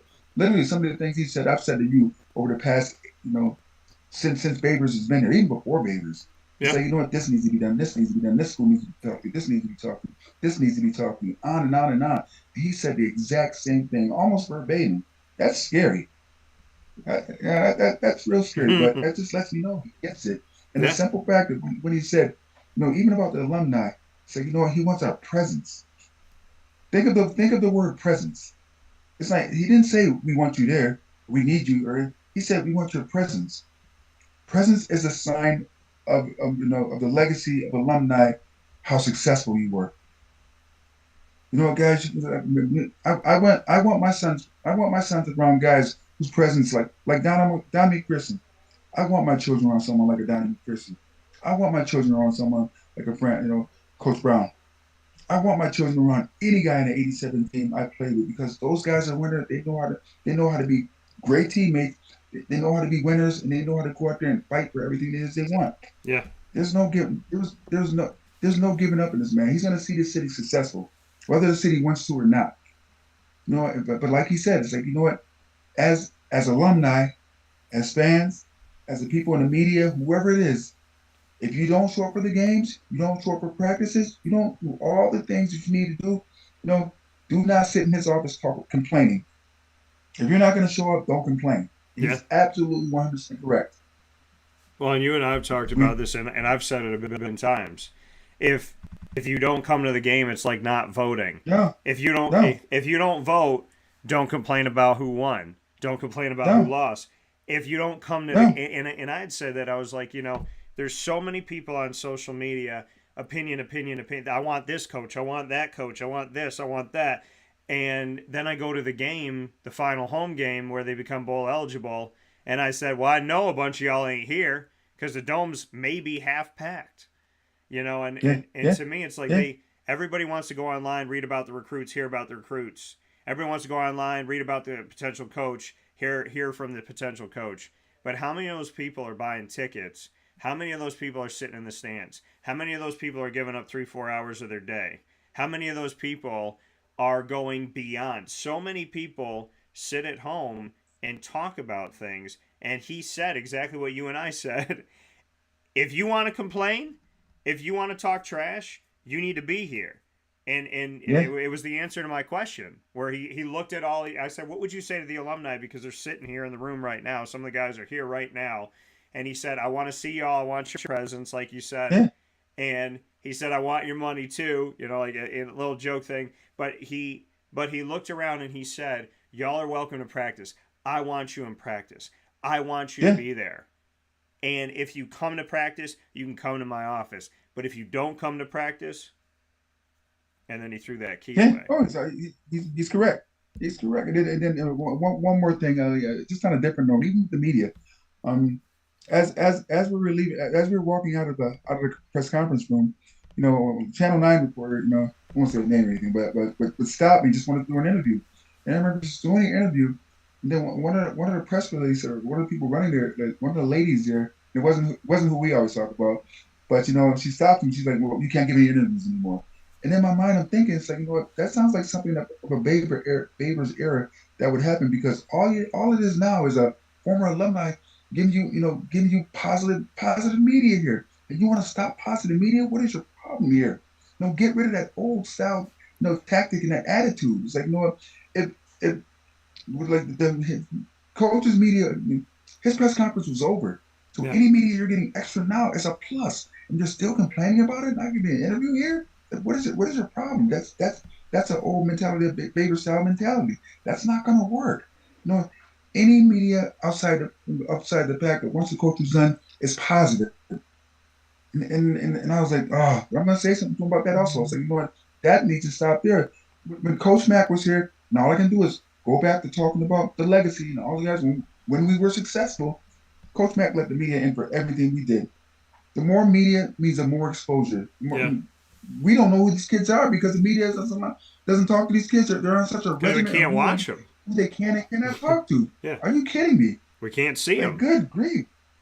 I've never seen those athletes off campus. I've never seen them on campus. I'm not on campus. I will be now, because of Coach Brown, and to help him, because he's asked for our help. He wants our help, So I want these kids to get out in the community and see Syracuse for what it is. There's more to Syracuse than just the walls of the university. And right now there's a huge disconnect between the city of Syracuse and the University of Syracuse. There's a major disconnect. I'm fortunate enough to be blessed enough to be able to travel between both, because before, I'm popular on the university, I'm popular in the city of Syracuse. So I can travel between both worlds. And there's a major disconnect. Back when I was in school, back when back in the mid to late 80s, mid to late 90s, 2000, 2010, athletes were able to travel between both worlds because the city and the university loved one another. There was connection. Coaches knew understood. Coach P, Coach DeLeon, Coach Mack, all those guys knew how to do it. Babers put a huge dent in that. And I feel right now Coach Brown is going to bring it back. And just from the speech alone, you felt the passion in the speech. You felt the standing ovation he got. Everyone just felt it. They felt what I felt. Maybe from a different perspective because I understood him because it was just a connection because I got it. I myself, other than being a head coach of a Division I college, was in that situation as far as feeling loved and feeling wanting to help, from where I came from. But he got it. This city's going to prosper. This city's going to do real well under his tutelage. Final note, and like I said, this is just the beginning of our conversations about this. By the way, I've never been more excited for football than right now, arguably, when it comes to my professional career in connection with Syracuse. It's been a long time for me not having a restless night of sleep and worrying about my university and football, man. You have no idea. Oh gosh, I'm gonna be around like on chat lines of a lot of my former players, and we've been going off over the past few years, man. It's bad, but now it's a whole. Yesterday was a whole entirely different day. Yeah, and my last note I want to hit on here, Rob, for this conversation. He spoke about, before he said anything, he said, let us remember that we're here today because God woke us up. We're here today, Right. like, God gave me this opportunity. I'm up here today because of him. And then when he talked about, he was like, there's only one perfect person ever walked this earth, and he died for our sins. He constantly went back to God. I know what that means to me. What does it mean to you? That's why I'm here. That's why I wake up every morning. I say a lot of times I say prayers, but I say them quietly in my head, because I don't know. We live in a world today where I don't want to offend anybody, and I'm just the type of person there. I'm confrontational, so I'd rather not be confrontational. So when it comes to God, I always wake up in the morning and I always thank God for giving me a chance to open my eyes because tomorrow's never promised. You know what? And then and I know the minute I put my feet in the ground, God smiles, but the devil frowns. You understand what I mean by that? Yeah. God smiles. As soon as I put my feet in the ground and start my day, God smiles and the devil frowns. God understands the mission that I have to go out there and make this world a better place. The devil's upset because he can't stop me from not doing it. And that's what I believe in. And that's what I'll do until the day I have no more breath in my body. I always be the best person I possibly can be. I always give 110% effort. I always try and make this world a better place. And not for me. It doesn't matter about me, but it's, what? I'll do it for my children and other people's children also, because God just didn't care about one person. He cared about everybody. And I'm not God, but I can be God-like.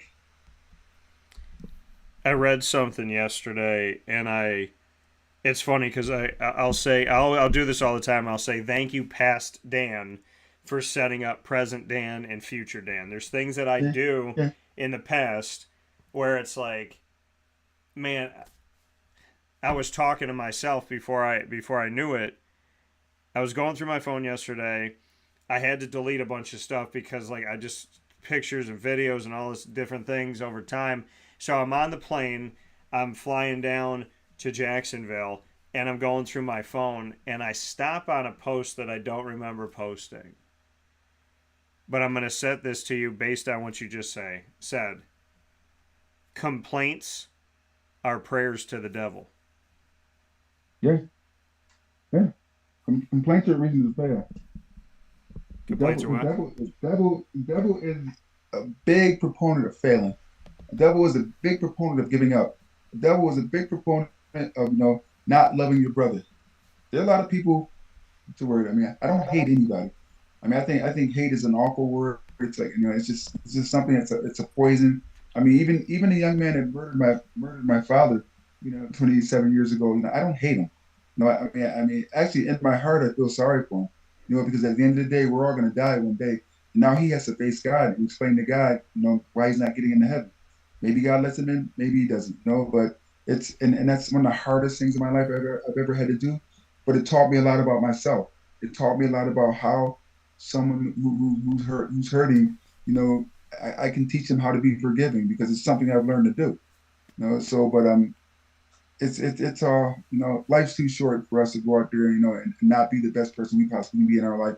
And that's why every day, single day I wake up, I just try and do the best and be the best person I possibly can. With that being said, Rob Drummond, Syracuse Orange running back, alum, NFL, CFL, Jamesville, DeWitt, born and raised in Syracuse, right by campus. I'm a JD shirt on yesterday. Yeah.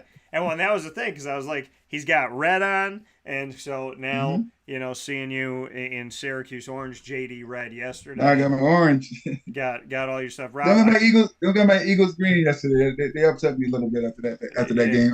Yeah, man. But this what I got to say to you. I don't think that I have ever seen you smile this way since I met you 11 years ago.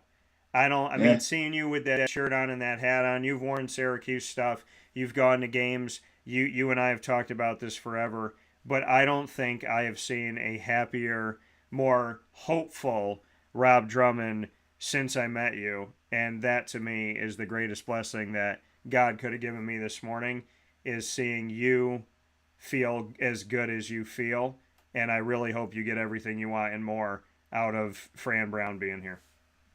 Yeah, I'll give you one last secret before I go. Want to understand how to be great? Surround yourself with people who know just as much as you, or no more. He surrounded himself with people who know just as much as him, and no more. I know Syracuse more than he does. A lot of people are. I mean, I'm a local kid. I mean, like I've accomplished what he's doing. I've done it. Not from the coaching aspect, from the professional football aspect. I know how to be a winner. Also, especially in a city that he understands. He understands Camden. I understand Syracuse, and I'm going to help him be successful. Also, smartest thing any good coach will ever does. Involve the alumni because they've been there before. I can't say it better. Rob Drummond here with us as always. And Rob, I will tell you, I will talk to you in 5 minutes.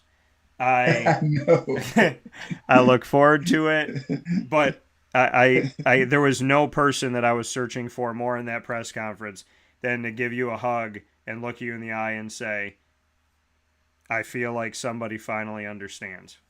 Oh yeah, I mean, I saw you. I was walking in, I saw you calling, but I was like, I know he's here, but I don't want people. Yeah, because you walked by him in the second row.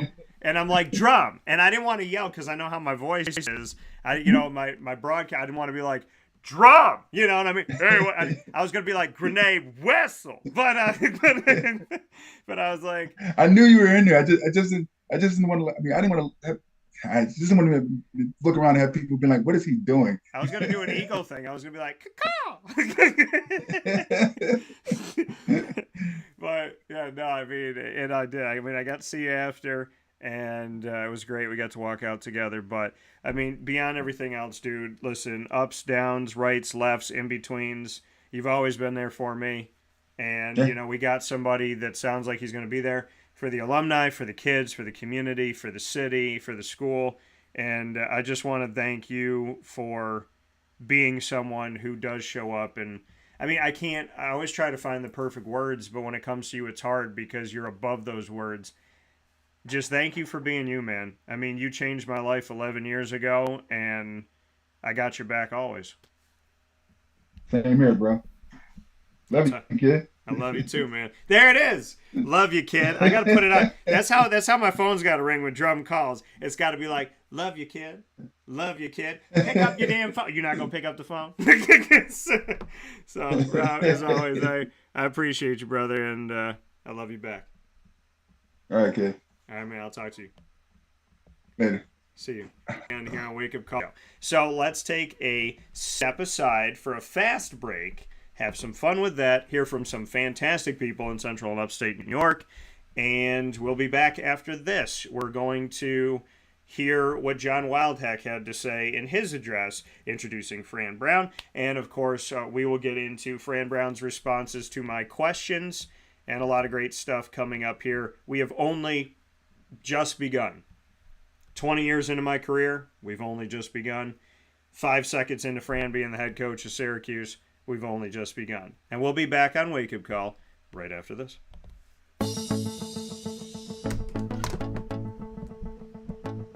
Avicolli's, located on the corner of Route 57 and Wetzel Road in Liverpool, New York, has been your trusted neighbor for decades. Located just steps from Liverpool High School, we're happy to have the Liverpool Warriors on-site, on-location broadcast at Avicolli's through Wake Up Call with Dan Tortora every single month, featuring student athletes, coaches, and administration throughout the year from Liverpool High School. Head out to Avicolli's today on the corner of Route 57 and Wetzel Road in Liverpool, New York, open Tuesday through Sunday for lunch, dinner, and drinks. We'd love to see you out there, and of course you can call them at 315-622-5100 for takeout, delivery, and catering. That's 315-622-5100, and also find them on myavicollis.com. That's myavicollis.com.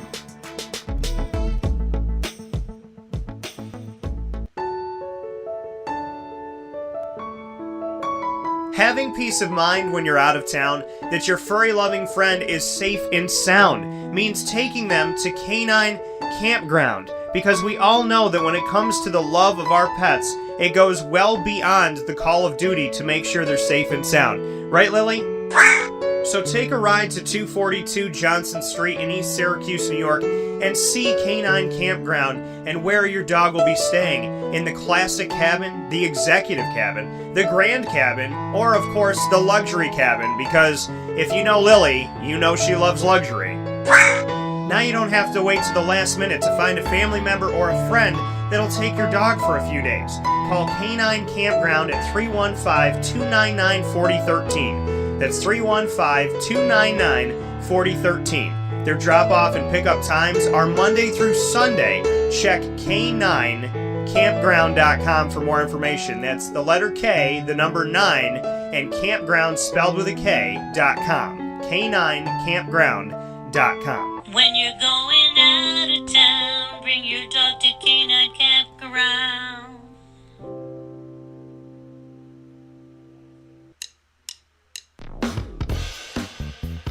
PB&J's Lunchbox, the food truck that you love finding all throughout central and upstate New York, now has a street-side cafe. So when you're craving their traditional favorites as well as their out-of-box amazing menu items, you can now head to 663 Old Liverpool Road in Liverpool, New York. Located just minutes from the highway, the Thruway, Destiny USA, and Onondaga Lake Parkway, PB&J's Lunchbox Street-Side Cafe is there for you Monday through Saturday from 9 a.m. to 7 p.m., serving breakfast, lunch, and dinner all throughout the day. Get breakfast for dinner, dinner for lunch, whatever you fancy, including their award-winning grilled peanut butter and jelly sandwich. Find them at 663 Old Liverpool Road in Liverpool, New York. PB&J's Lunchbox, where we love to know what's in your lunchbox.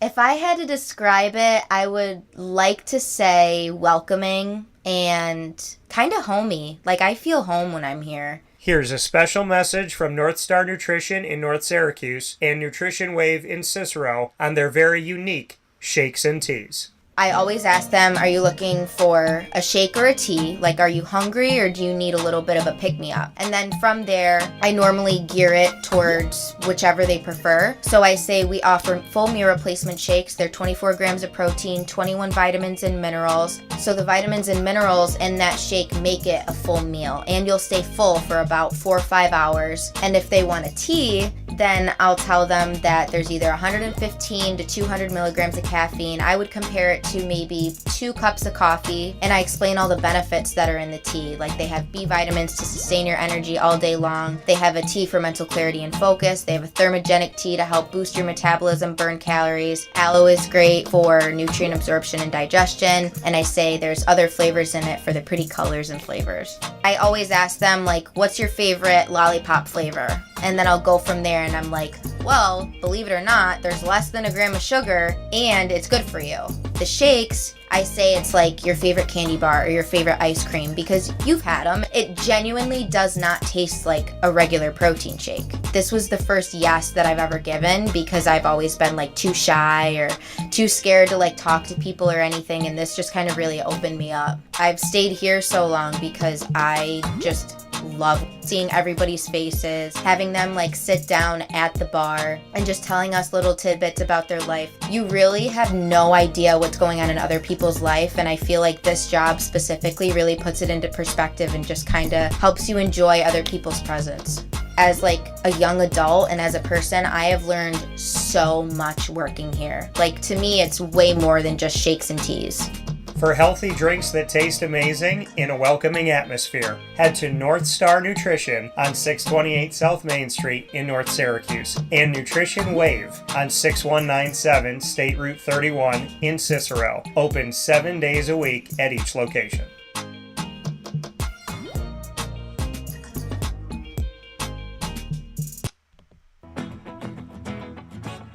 Hi, this is Amy from Mother's Cupboard, home of the whole frittata. We are open daily 6 a.m. to 1:30 p.m. For takeout orders, call 315-432-0942 and tune in to Wake Up Call with Dan Tortora for our monthly food challenge and try our Wake Up Call signature menu item available 7 days a week. Here at Mother's Cupboard, we are Central New York, and it's our honor to serve you. Ma and Pa's Kettle Corn and Popcorn Factory remind us that every day is worth celebrating at 201 7th North Street in Liverpool, New York. Open Monday through Saturday in-store and always online at maandpaspopcorn.com. Serving our Central New York community and beyond, order anywhere, anytime at maandpaspopcorn.com. Stop in to get a tin at Ma and Pa's on 201 7th North Street in Liverpool, New York to get your half-price refills for the rest of your life. Come to Ma and Pa's for your holiday gift giving for family, friends, employees, and clients. And remember, for fundraising and events, to call 315-450-6272. That's 315-450-6272. Ma and Pa's Kettle Corn and Popcorn Factory. How corny are you? This is Jimmer Sikowski, owner-operator of Chick-fil-A Cicero, 7916 Brewerton Road in Cicero, right in front of the Home Depot. I had a deep feeling that God wanted me to do something bigger with my life and to help people, help others. I kept putting Chick-fil-A in my life, and I realized as I was going through the franchise selection process that positively impacting the lives of others was really core to what we do here at Chick-fil-A. First of all, it starts with the food. The food is brought in fresh daily. We bring in local produce. We prepare to order in the kitchen. We hand bread our chicken. We hand spin our milkshakes. It's great food. It doesn't taste like fast food. I think the second thing is the way people feel when they come in a Chick-fil-A restaurant. It's different. We try to treat people with intentional kindness here, which is very different and deeper than good customer service. And so I think it feels remarkable for most people to come in a Chick-fil-A restaurant. And then lastly, the impact that we try to have in the community is very different. It's a big part of the expectation of every operator of a Chick-fil-A restaurant is that they're actively engaged in their community, they're a leader in the community, and they're making a difference. When they realize that what we're striving to do is to shine a little light in their life, that's a very, very different experience than you will have in any other quick service restaurant. And it's that remarkable experience that I think people will emotionally connect with.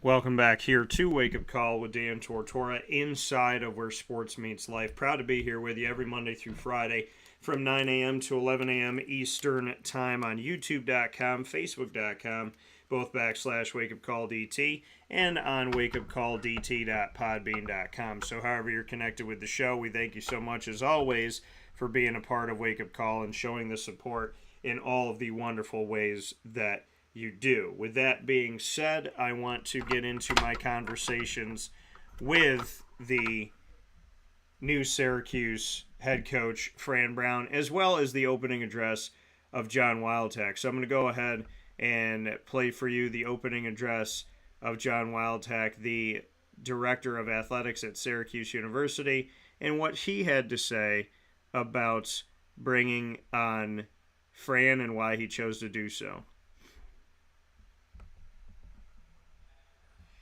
I too want to thank Colonel Frazier, Candace Campbell, Michael Jackson, Steve Ballantyne, class of '83, trustee, Joe Burton, class of '01, former football player, Tori Ball, undergrad 11, graduate 12, also former football player. Our process was exhaustive and very, very thorough. And I apologize to all of them for totally infringing upon their Thanksgiving weekend. But it turned out to be time well spent. And as always, let me add my thanks to the Chancellor for his support and his guidance. I'm deeply appreciative. We had a very strong list of candidates, but Coach Brown emerged as the right person at this time to lead our football program. What stood out about Coach Fran? Number one, his detailed vision for all aspects of the program was incredibly impressive. When I say detailed, I mean it was down to minute details. His vision matched his passion and his commitment. His commitment developing your young men to achieve their full potential at Syracuse as people and players and to prepare them for life after Syracuse. Coach has been on the ground for less than 24 hours. I've seen that commitment in action. It's more than just words. I've seen his commitment in action. He met with the team yesterday afternoon, and his first meeting after that was a meeting with our academic support staff. That shows commitment. I spoke to a number of people about Coach Fran, current college coaches, individuals on college staffs, NFL coaches, NFL club personnel.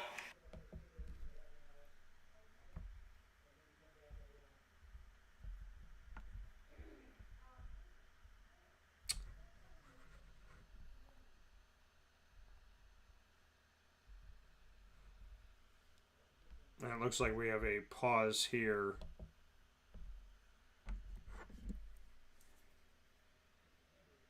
On the conversation coming from John Wildhack. Let me see if I can go ahead and put this back in. Chancellor referenced in his remarks, our search committee was spectacular.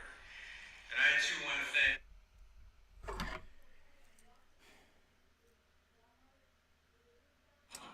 is the Chancellor referenced Frazier.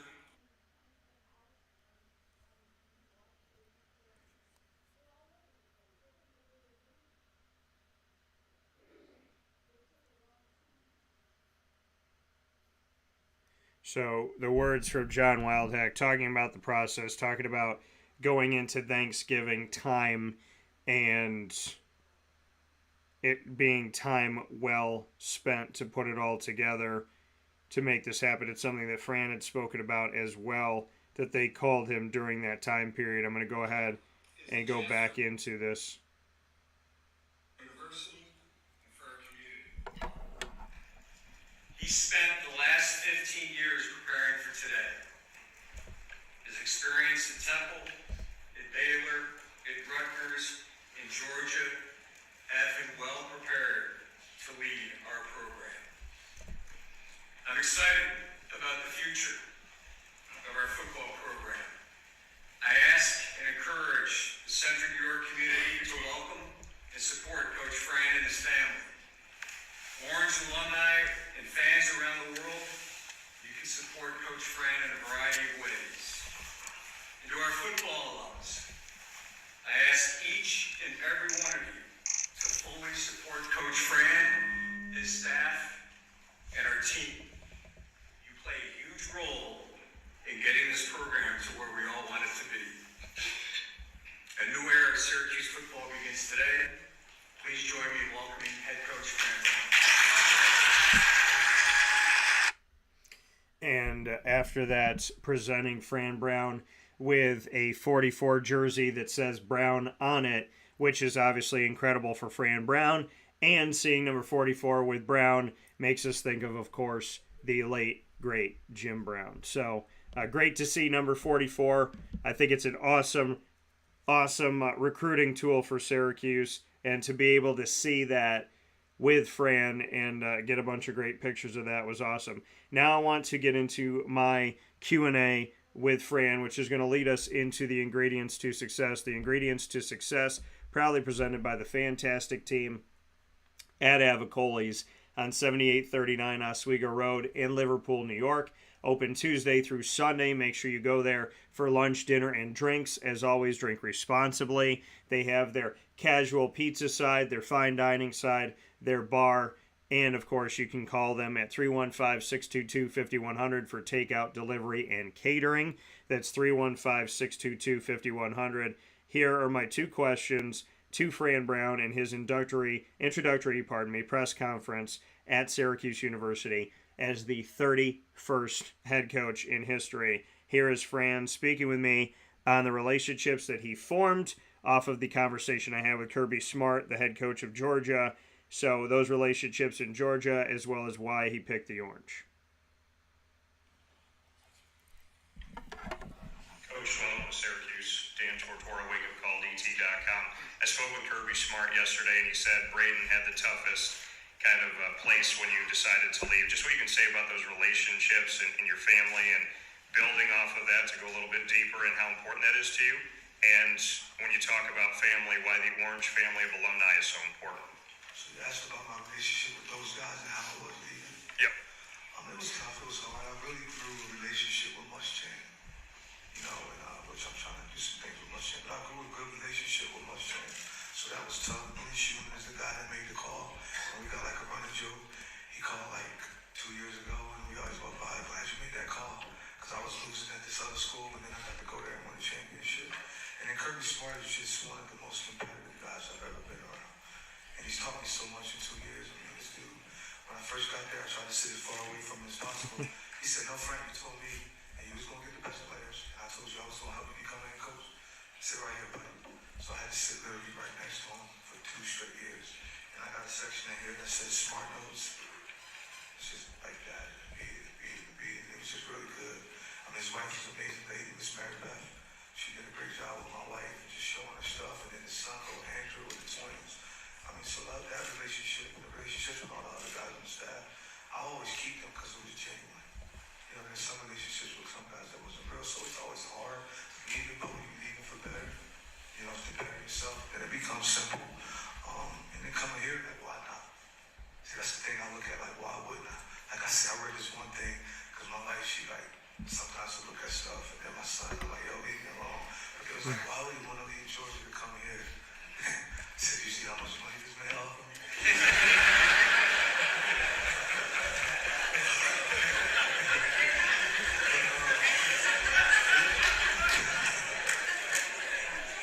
It's nothing like being able to run your own program, and then I would have had a chance to do what I seen done before. Like my it's nothing like being able to run your own. I went to Rutherford Stadium and watched them play. So then I get a chance to come mimic that and see that, and we would watch on TV, because see, me growing up, it was Syracuse, Miami, Florida State, like, they were all in. Virginia Tech was good, like all those guys were up. So I was like, man, I get a chance to go back and bring it back where it was. And then with such a guy that showed me, I got a letter in my office where George W. pulled me in one day. And he said, listen, you're too good. You need to work with other staffs. You need to get better schematically. Keep busting your butt doing this. You're in a good place in your career. Now go. Now go. He said it about 3 times. And I looked at him, and we were together, and it changed my career, man. I left from Baylor and went to Temple. Everybody thought I was crazy. But I knew he knew what he was talking about. And I went from Baylor to Temple to Rutgers, and then Rutgers to Georgia. And now I'm your head football coach because I listen to a bright man. So relationships mean a lot to me, man. What's up, man? Talking about relationships meaning a lot to him, the importance of those relationships, and bringing up Coach DeLeon. I mean, so many people, God bless him in heaven, George DeLeon, speaking on those relationships and the beauty of those relationships.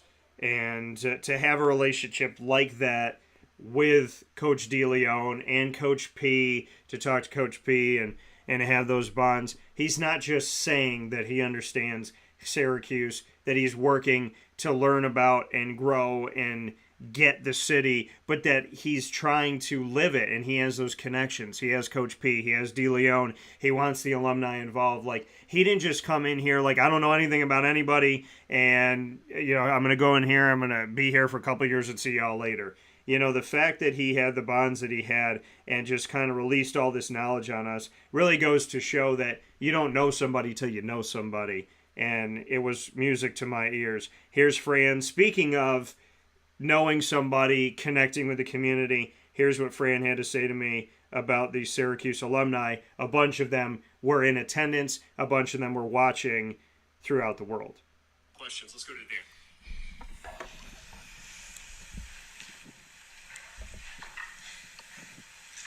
Coach, you spoke about the importance of the alumni. There's a bunch of Syracuse football alumni in the room right now. What do you want to say to them as you look out to the crowd and see them? Come to practice. I want to see you at practice. I need you around. These guys need to know who you are. I want you at practice. I'm going to have 4 practices that are for alumni. I want you guys at practice. I'd rather have you at practice than have your money. I want your money too, though.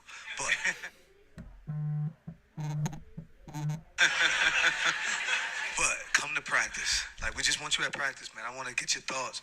I want to know how you feel. I want to know what you see, because this is your program, and it's going to go on. And it's nothing like being able to go to work and being able to talk trash about your team and know how well they're doing and know what's going on. So I want everybody at practice. I don't care when you played or where it was, whatever era you were in, you are welcome if you were on this football team. I want you guys at practice, and I need to see you at practice. If you come to practice, you're allowed to come to my office and complain. If you don't come, shut it up, bro. So that coming from Fran Brown, the head coach of Syracuse, and hearing that, right? Hearing that, and that's something that the alumni have wanted. And they've told me. They've told you here on Wake Up Call many times for many years. They want to be included. And here's Fran saying, come to practice. I want you at practice. If you come to practice, you can come in my office. If you don't come to practice, shut it up, like he said. And I agree with that. And that's what I told people forever. Come to the games or don't talk about the team. If you have the ability to come to the game, if you have the money, if you have the, location-wise, you can make it happen. You can come to one game a year if you live out of town. But show support and show love. Don't talk about something, ridicule something, beat something up, and not know anything about it, not be around it. So many people want to talk about things, but to actually go and be a part of it, these kids see when you leave them in the third quarter. They see when you don't show up. They also see the people that stay. They see the people that are there every week, the people that are there in the media that respect them all the time, that don't change their words around. They see that. They see the good. They see the not so good.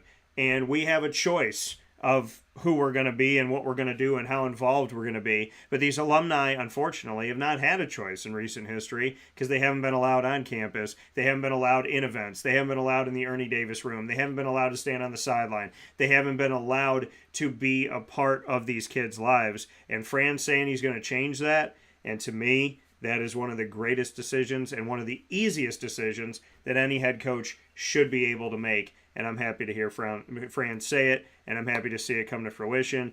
I am so grateful. It's hard because I have so many words and I have so many feelings, but yesterday kind of left me speechless.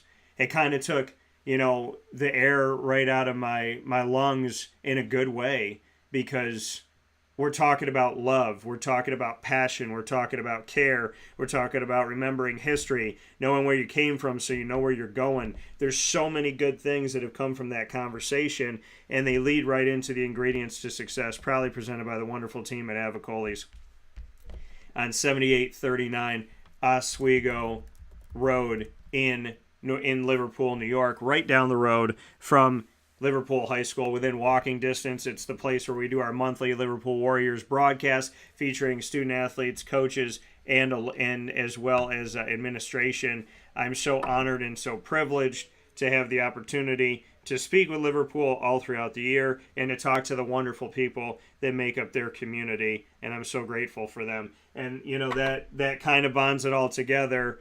It's the beauty of seeing a coach say these things, to finally have somebody say, I want the community to be connected to the university. I want the community to know that we care about them. I want the community to see me. I want the community to know that I'm here for you. I get you. I'm from Camden, New Jersey. Syracuse reminds me of Camden. I understand that I came from nothing. I have to get out there. I have to be a part of this. The ingredients to success for the Syracuse football program are the things that Fran said. Carrying those things out will help not only the program be successful, it'll help the university, it'll help the community, and it'll help countless families just by being a caring, loving person of your word. He said yesterday, if I don't have my word is the most valuable thing I have. I got to keep my word. Floyd Little said that to me the day I met him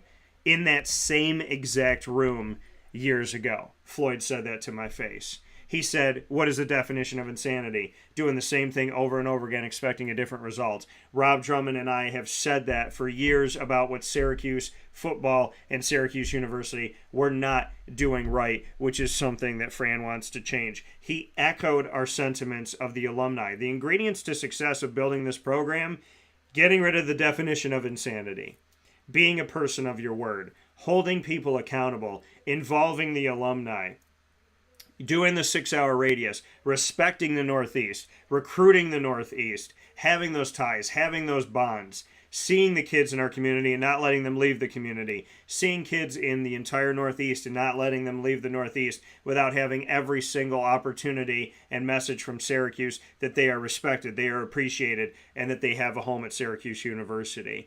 Going out there and connecting with alumni, not just for their money, but wanting them to come to practice, involving them, asking the community to get involved. Fran Brown has been in Syracuse for less than 72 hours, yet he understands Syracuse more than a lot of people that have claimed that they can come in here and do this and do that, be it a coach or be it anybody. If you want to know the city, go to the people that are the heartbeat of the city. Sit with us. Talk to us. I was born and raised here. I spent my life growing up here. I went to high school at Christian Brothers Academy, a stone's throw from Syracuse University, a stone's throw from where the football team practices. I stayed in the Northeast, went to school in Pennsylvania at Marywood University in Scranton, almost exactly 2 hours from Syracuse, New York, the heart of the city. I came back home for a couple months, left and went back to the Northeast, started my career at ESPN, came back home, continued my career at ESPN Radio in Syracuse, went down to Florida, continued my career on ESPN Radio, came back home, went on to Fox and Scout Online, and was in the area, went on to the Score 1260 in the area, built my company more than 11 years ago in this area. I know this city. I know these people. I can always learn more and I can always grow. But the city is my heartbeat. My heartbeat is within the city. And to me, having somebody come in and say all of these ingredients to success that nobody has been following, it is such an amazing thing. When I say nobody, I'm talking about people that, were up at Syracuse University, people connected with the Syracuse football program.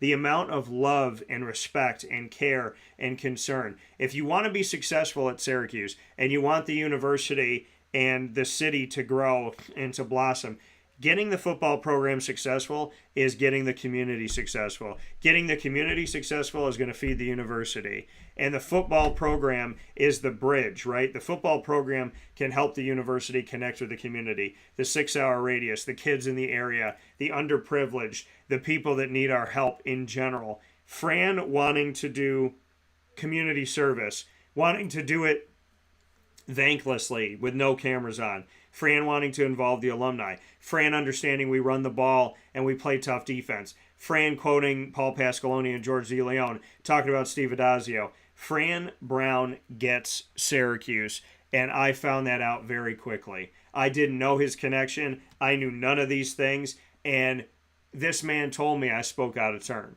Because I was looking at people that I thought, oh, this person makes sense with the job. Well, this person makes sense with the job. I spoke out of turn. Because I didn't know what Fran knew. And how many times do we not know what somebody else knows? How many times do we commentate on somebody's life and know nothing about that person's life? We do that all the time. Somebody did that to me yesterday. I had 20 minutes to get to a flight. And I never jump in front of somebody. People do it all the time When I'm on the plane, people cut me off all the time. I had somebody cut me off when I was trying to get out of my seat before, and I think that kind of helped me miss my flight even more so when I had another short connection. So this time around, I jumped in front of somebody. There was a guy, his wife, I jumped in front of her to try and get off the plane, and these two guys murmured to each other and said, looks like somebody's in a hurry. And I turned around and said, yeah, I have 20 minutes to make my flight.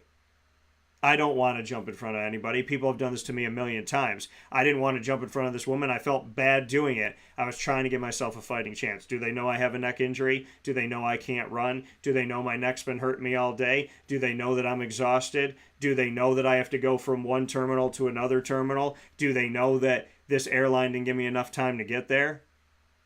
No. They just see somebody and they make a comment. And we do that all the time in today's society. We comment in somebody's life. In reality, we comment on social media. We feel like we have the right to comment on everybody and what everybody's doing. But you know what? And I learned my lesson with Fran and with a lot of different examples is I didn't know. And I didn't say anything bad about Fran, but I didn't know Fran. I didn't know. I liked his ties to Northeast. I liked this and that, but I didn't know he was connected to George DeLeon. I didn't know he was connected to Coach P. I didn't know his history with watching Syracuse football. And so it goes to show me, and you got to be a man and you got to be a woman and not just a boy and not just a girl. You have to be a man and you have to be a woman and you have to be able to come to someone and say, I'm learning. I'm growing. I need to get all of the information to assess the situation. And hearing Fran say, like, hey, if you do something wrong, your parents are going to know everything that's going on. You do something right, we're good. I mean, the ingredients to success: accountability, personal responsibility, care, love, concern, beyond football, praying to God above everything, praying with his play. He said to LaQuinn Allen Jr., I want you in my office 3 times a week praying with me, praying with people, reaching out to people, understanding history, not wanting to be the only person in the room, not being driven by your ego, but being driven by your spirit, driven by Jesus, driven by God, to do better, to be better, to expect better, and to go out and make better in the community, to be a positive influence. Fran has all of the ingredients to success for Syracuse football and beyond, and I can't wait to see it happen. We'll take our final step aside on today's broadcast, and we'll be back on Wake Up Call right after this.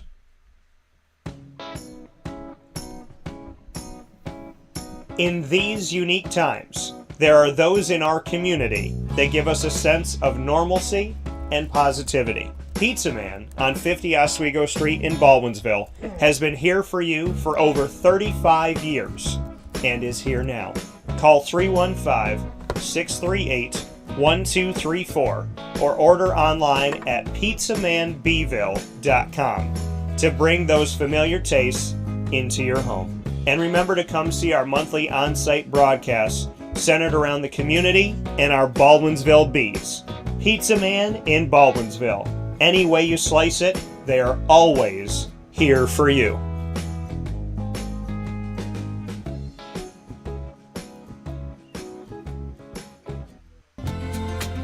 Looking for your next ride? Look no further than Great Lakes Honda City, located on 7140 Henry Clay Boulevard in Liverpool, New York. Serving our community for decades, their new and pre-owned vast array of vehicles are available to you Monday through Saturday on site. To search from home, shop at GreatLakesHondaCity.com. Call 315-365-5576 to set up an appointment. That's 315-365-5576 for Great Lakes Honda City, 7140 Henry Clay Boulevard in Liverpool, New York. Great cars, great people, Great Lakes.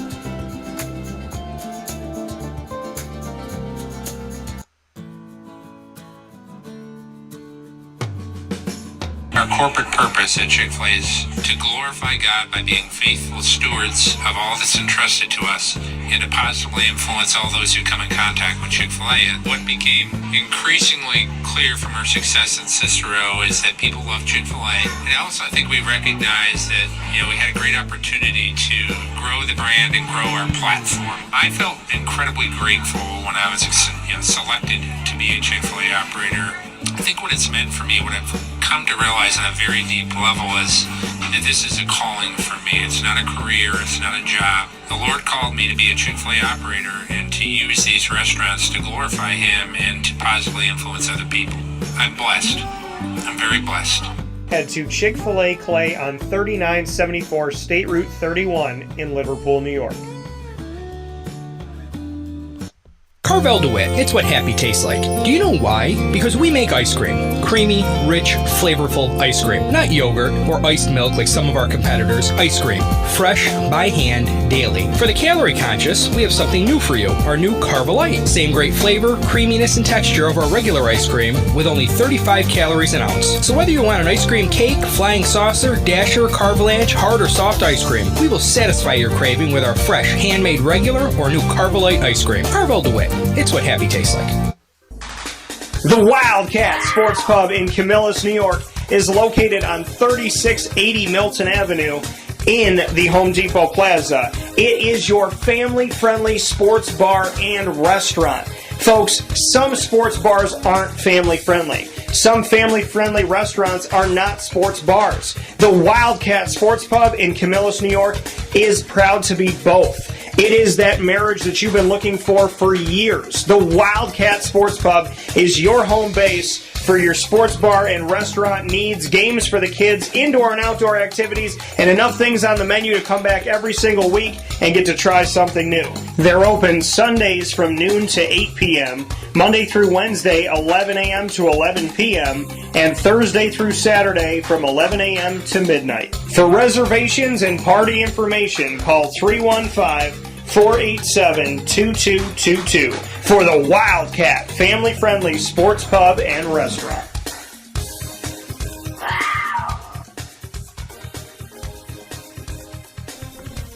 GG Cards and Breaks. Like, comment, subscribe. GG Cards and Breaks, 639 Delmar Place in Syracuse, New York. Open 7 days a week. Make sure you head in there Monday through Saturday from 10 a.m. to 6 p.m. and on Sundays from 10 a.m. to 5 p.m. to find people that don't just sell sports cards. They truly care about the sports card world. They love the hobby and they make new memories with you every single chance that they get. It's not just a sports card shop. It's a family. It's a community. It's a place where you could be a big kid. It's a place where you can start your sports card collection. It's a place where you can resurrect your sports card collection. It's a place where you can continue your sports card collecting. They have football, basketball, baseball, soccer, hockey, as well as multi-sport. They have Pokemon. They have the new Disney Lorcana game. So many amazing things. They're the only place I know that has every Major League Baseball, every NFL, and every NBA team on the back wall. You could go and grab your team, go through the box, and not just find base cards. You can find rookie cards, patch cards, autograph cards, so many awesome things. And, of course, you have your sleeves and your top loaders and everything you need to protect your cards, your magnetic casing, and the one-touches and all of that. They have graded cards, singles, packs, and boxes. GG Cards and Breaks is the perfect place to go this holiday season to get that favorite player, favorite team stuff for those that you love, as well as to get them packs and boxes so that they can have a little bit of mystery in the Christmas and Hanukkah and holiday season. So make sure you head out to GG Cards and Breaks today. Let them know the Wake Up Call sent you to 639 Delmar Place in Syracuse, New York. With that being said, here on Wake Up Call with Dan Tortora, I want to thank you all for being a part of the show. We are traveling, and so down in Florida, pretty incredible day, and all I can do is thank God for it. Wake up in the morning, my buddy Brendan's at the house because we did the Collectors Mega Show over the weekend. Big time thanks to Lynn and CNY Promotions, and we were out at the New York State Fairgrounds. So we got to spend the weekend together, went out to the Wildcat Sports Pub, went out to Pizza Man, had a good old time, and then Murph and I got to do a show together, which we do DT and Murphy on Mondays on Wake Up Call, but we actually got to be in the studio together. Then I go over to the press conference, get to meet Fran Brown and interview him for the first time ever, get to see some amazing things happen, some beauty of this everything that I've talked to the alumni about for many, many years, and Rob Drummond, many conversations we've had for over a decade. Awesome, awesome moment there, vindication there, and just hearing about God from somebody else is such a blessing and an honor and a privilege. And then I go from there, call my mom, talk to my mom, call my dad, talk to my dad, People pay it forward. Blessings happen. My mom's incredible. My dad's incredible. They take care of a bunch of things. I hop on a plane. I come down to Jacksonville, and I interview Andre Sisco about the hiring of Fran Brown after interviewing Fran Brown over 1,000 miles away earlier that day.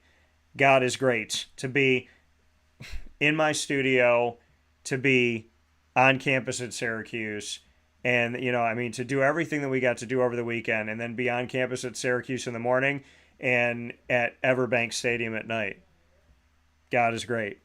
And I cannot thank God enough. So big time shout out to the GOD, the biggest and the best, the only God that there is. Inside of MonPawsPopcorn.com is what's popping.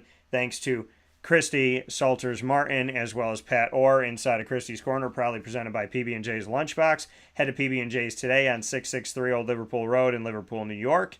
And, of course, a big time thanks to Rob Drummond, one of my closest friends and Syracuse Orange alum living in our community, and may finally, hopefully, based on everything that Fran said, he'll get what he always wanted, which is to help the kids and be around the kids. Big time thanks to Fran Brown for answering my questions.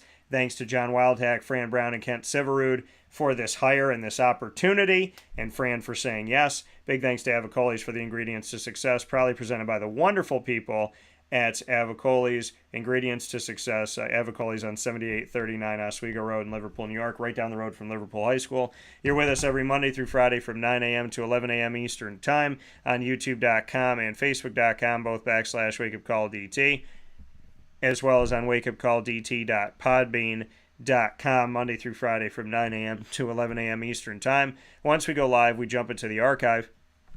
You can find us on Amazon Music, Audible, iHeartRadio, iTunes, and Apple Podcasts, Player FM, Podbean, Podchaser.com, Podvine, Spotify, TuneIn, and YouTube. All you have to do is search Wake Up Call with Dan Tortora, or one word, Wake Up Call DT. And, of course, thanks to our incredible partners in Central and Upstate New York, Carvel DeWitt, as well as Mon Pa's Kettle Corn and Popcorn Factory, the Wildcat Sports Pub, GG Cards and Breaks, Chick-fil-A Cicero, and Chick-fil-A Clay, as well as PB&J's Lunchbox, Canine Camp Dog Daycare, Avicolli's, Canine Campground Dog Boarding, Mother's Cupboard, Great Lakes Honda City, Pizza Man, North Star Nutrition, and Nutrition Wave. And, of course, we are the proud exclusive multimedia marketing partner of your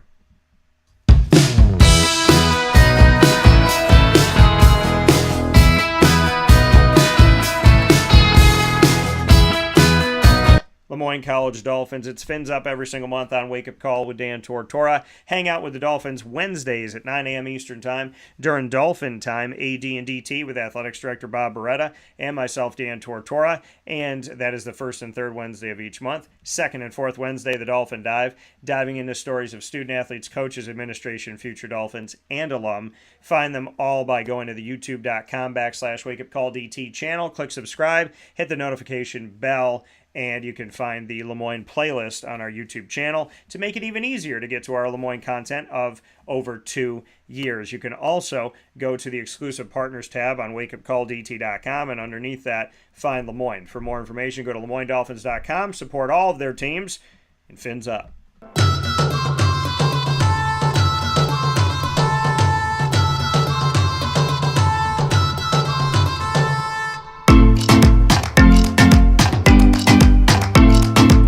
The Bryan and Stratton College Bobcats of Syracuse are exclusive multimedia marketing partners with Wake Up Call with Dan Tortora. Find your Bobcats every single month hanging out here, prowling around Wake Up Call with Dan Tortora with student athletes, coaches, and administration throughout the year. Mary Hawkins, as well as Alex Grigorita, Nick Dmitrievsky, Clay Gagan Sherman, Sean Peak, Tay Baker, and more. Big time thanks to Nolan Cass as well. The Bobcats with men's and women's basketball, men's and women's soccer, baseball, and esports, coming to you exclusively on Wake Up Call with Dan Tortora. Find all of our content by going to youtube.com /WakeUpCallDT. Click subscribe and the notification bell as well. The playlist BSC Syracuse is on our YouTube channel. And, of course, you can go to the exclusive partners tab on wakeupcalldt.com and find the Bobcats under BSC Syracuse. Make sure you go out to the men's and women's basketball games happening right now as we are in season. And, as always, go Bobcats.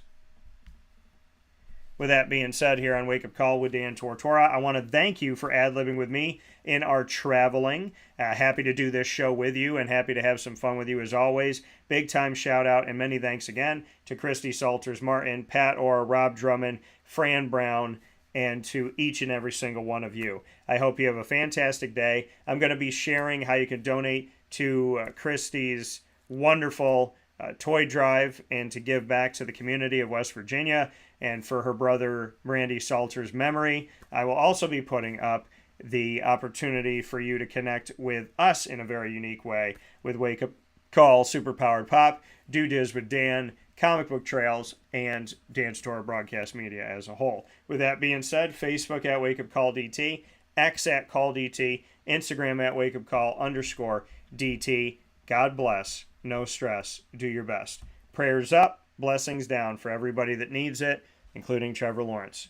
I love y'all, and I hope you have a great day. And for prayers for Fran Brown and his family.